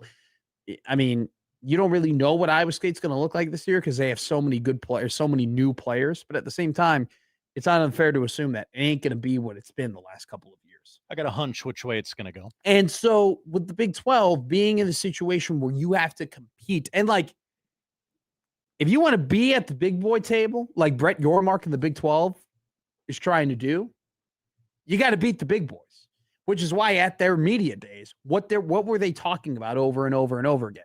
We got to spend more money. We got to spend more money. We got to invest more in rosters because they need talent to beat talent. And so for the Big 12 to have Iowa State not be as competitive in this day and age of their conference, it's not a good thing. And for the Big 12, they're looking at Utah thinking, man, I hope it works out. Man, I hope Scally is the guy that they think he is. Because if he's not, there's another Big 12 team that isn't as good as you need it to be. That makes the conference less competitive. That makes the conference less legitimate when you're trying to compare them to the SEC and to the Big 10, right? And it's one of those things too where Kalani Sitake said no to Penn State. How many more times can Kalani Sitake, you think, keep saying no to jobs that are in power conferences, right? And it's one of those things where, I think that the Big 12, they're rooting for all their team. Like the Big 12, they look at the Colorado situation and they're like, man, we thought we really had something when they went 9-4, right? Because a good Colorado is great for the Big 12. A good anybody is good for the Big 12. Absolutely. And so I think they look with very interesting eyes toward Utah being like, man, if Utah falls off a cliff, what does the Big 12 have? The Big 12 needs Arizona State and Kenny Dillingham to figure it out and get back to where they were 2 years ago, right? You cannot have more teams in the Big 12 just kind of fall to the wayside, because then it gives them less of an argument when they try and sit at the big boy table with the SEC and the Big 10. It'll be very interesting to see what the Big 10 rather, what their message is when they get to media days next weekend, where the schedule was, it's been officially released, but now a graphic's been made on it. Tuesday, so a couple of days from now, July 28th, 5 days from now, Iowa, Illinois, Penn State, Rutgers, USC, and Wisconsin will speak. Wednesday, July 29th, Michigan State, Minnesota, Ohio State, Oregon, Purdue, and UCLA will talk. And then on Thursday, July 30th, Indiana, Maryland, Michigan, Northwestern, Washington, and Nebraska will all take the podium. Biggest name on Tuesday to speak, probably Lincoln Riley and Luke Fickell. The L's.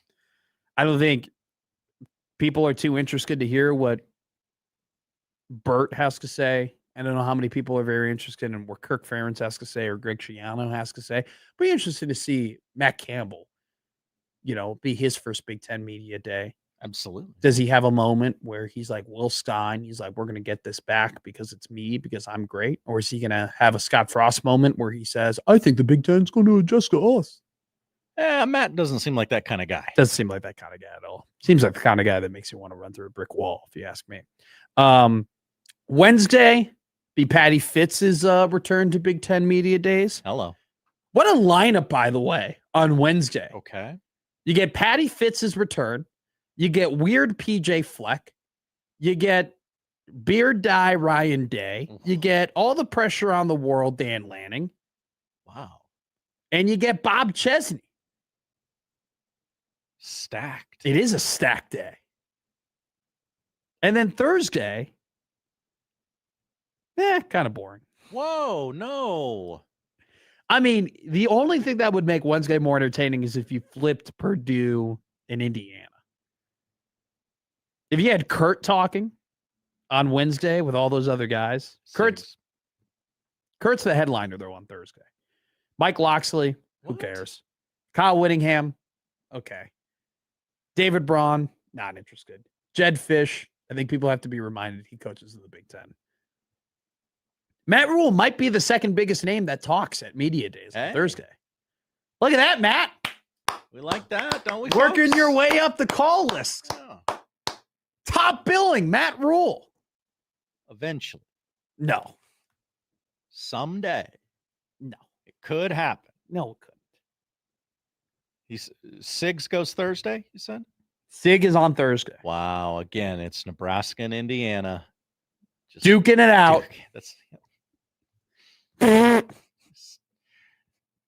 Who wins media day? Rule. Definitely. Rule. Doc goes, how many times will Rule say the words national championships at Big Ten Media Day? Oh. I think he says it once. I hadn't thought of that. I think he says it once. I think there will be a line. There will be a point where Matt's like, I'm here to win a national championship. Nebraska can win a national championship. And I think that gets people buzzing. And then, maybe not in the right way. I think you're right. But I think he's going, it's just the type of personality he is. I mean, he's going to try and inject this. He's not going to say win a national championship this year. He'll say we can win national championships at Nebraska. Yeah. He's smarter than to say they'll do it this year. No, he'll say we can win national championships at Nebraska. And he's going to be like, that's the goal. The structure's in place. And then then here's what's going to happen, right? He's going to say that. Then people are going to call him an idiot, right? And people are going to be like, what are you saying? What are you doing? Blah, blah. And not just like, and there'll probably be an aggregated national media piece on it or two. Maybe Brett McMurphy takes a pot shot, right? And then it's not the 90s anymore. And then here's what's going to happen. He's going to have he'll have an interview down the line. A little side session. And Matt's going to be like, he's going to say, then why are we here? What are we doing? Right? We're here to win a national championship. Why would you be anywhere to not do anything to win a national championship? That's what you have to do. What type of coach would I be if I said I didn't want to win a national championship? And by the way, he's not wrong. He's not wrong. Yeah. Would it probably be smarter to just not get into that at all? Probably. That's not Matt Rule's style. No, it's not. It's not. Hope somebody asks when season 2 of House Rules starts up. I hope somebody asks him to rank his quarterbacks. And I hope somebody says, like, who's the best quarterback you ever coached? And he says, well, it's Anthony Calandria, because that's the quarterback I'm coaching. Yeah. Because that was his response to last year. When someone said, who's the best quarterback you coach? And he goes, well, Dylan. It's the best quarterback. It's my quarterback now. That's what I hope he says. I hope that lady from Wisconsin comes back. Hope she's doing well. I was working at KLIN when that happened. I was watching it live. I was like, what the hell is going on? Was that also in Chicago? Or was that in Indy? Boy, those conference rooms just blend together. The carpets of hotels really they're all birds of a feather, aren't they? I do not recall. I'm not ready to answer. I have no recommendation on whether or not that where they were during that. It'll be fun. All right, no Lauren Michelson. Unfortunate. Dead to us. Dead to us? No, not actual. You can. She's part of the kids club that you have. Say it correctly. I don't remember the name. Yes, you do. Super awesome. No Adults League. No, that's at Kelly Fields on Wednesdays. Is I play in the Super Awesome Adult League. Okay, the Super Secret Society of Young Broadcasters. You know the name. Super Secret Society. Say my name. The SIB. Say my name. SIB. You're Heisenberg. You're damn right I am. GD. That's an acronym you kids love to say. GD? Yeah. What? I cannot say what that stands for. I'm trying to think of what fun, like Geneva detention. I don't know. These are the two words that came up in my head. I like that. That's the, just word association. Word that starts with G. Word that starts with Geneva detention. word that starts with B. Break. We're gonna take one here on the 1620 Zone Radio Network.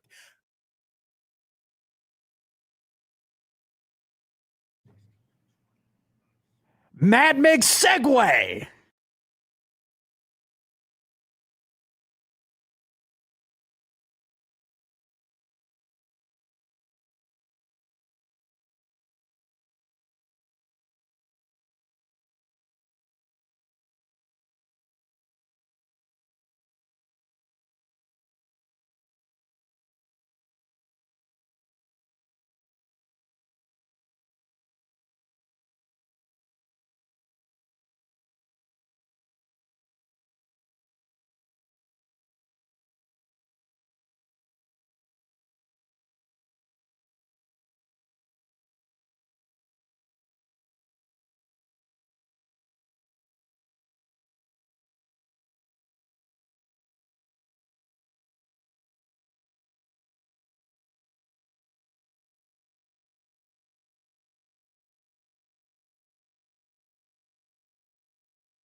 the celebration! Middays with Matt.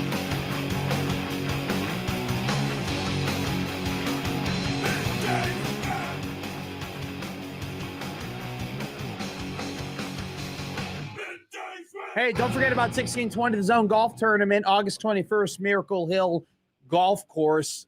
We will have the morning show there, and Middays with Matt will be there as well on Friday, August 21st. 8:30 a.m., shotgun scramble, $400 for a four-person team, worth your money, $100 per person. If you're breaking it up that way, you get 18 holes of golf, you get drinks, you get food, and you get VIP access to our after party at the Phoenix, where Sportsmanlike Conduct will be broadcasting. It's going to be an absolute blast of a day. I already got some of my guys from my golf league interested in it. I already got some friends who are looking to purchase it for some. So get it in while you can. 1620zone.com. It's going to be a great day. August 21st, Miracle Hill Golf Course, 1620 Zone Tournament, brought to you by Cutwater and by T-Box Weston Omaha, along with, I want to throw that out there, if you get a hole-in-one on a par 3 Lingfeld overhead doors, $10,000 prize. So 1620zone.com, going to be a fun day. Sign up there. What are we watching tonight, Josh Hudson? Just a 5-game slate in Major League Baseball today. Gavin Williams threw an immaculate inning for the Guards against the Twins earlier today. Right now on MLB Network and in our studio, the Braves are looking to finish off the Padres. Currently leads 6-5 in the top of the ninth with 2 out and 2 strikes. What could possibly go wrong? 11 Ks for Chris Sale earlier today as the Braves look to win 3 out of 4 from San Diego. Royals Tigers tonight on MLB Network, which means it'll be blacked out here locally. WNBA is on break as the Braves win. So I'm a happy camper. So the only other sports adjacent things are on ABC tonight at 7:00. Celebrity Family Feud. Dave Portnoy and Barstool Sports square off against Team Cooper Flag. And in the second game of the episode. That is a sentence I don't know if I thought would ever occur on this show. If you gave me $1,000 to guess who would be the team that plays Team Barstool, right? Team Cooper Flag would be very low on the list. Also, haven't I read articles about Cooper Flag's family? I forget. Weren't they? No, that's Con Knippel's family. Is it? I don't know. The Knippel family's got another Knippel coming. Okay. Cager Knippel.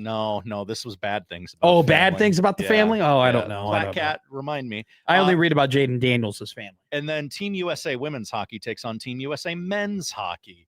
And the... What? Yeah, team in Celebrity Family Feud. Oh, I thought they were playing each other. No. What are they doing? That would be weird. And finally on HBO Max, the 37th spinoff of The Big Bang Theory premieres. Stewart fails to save the universe. Stewart, the guy who ran the comic book shop, accidentally triggers a multiverse Armageddon and sets out to restore reality with help from Denise, Bert, and Kripke while encountering alternate universe versions of Big Bang Theory characters along the way. Yeah, Matt? I'm kind of interested. Yeah, if that's your thing, that's your thing. That's fine. Like, it's a little bit like Rick and Morty, but like real time. Okay. Because, a little bit like I follow. I don't know. Did you ever? Folks, let's talk right now. I'm going to kill your book. I was about to talk about all the Big Bang Theories. I will pull this man out. Sorry. I will step about on Georgie's first divorce or something like that. Do you ever see Young Sheldon? I have not. Dude, you gotta love dogs, right? I am aware of it. I'm aware it's on all the time. People don't want you to know something. They don't want you to know that the Kansas City Royals have won 5 of their last 6 games. But Bobby Witt's on the IL. Who cares? Whoa. Kansas City Royals plus 188 over the Detroit Tigers. Book it. Dog of the day. Whoa. Here. It was a interesting show today. We had Gotta ride that rodeo bull. We Matt. had 2 guests that were supposed to be on the show. Neither of them came on. Might be the first time in the show's history we have never had a guest, but you know what? Don't care. Don't matter. We still had a good time. Still had a phenomenal time. We'll have an even better time with USC and the crossover coming up next.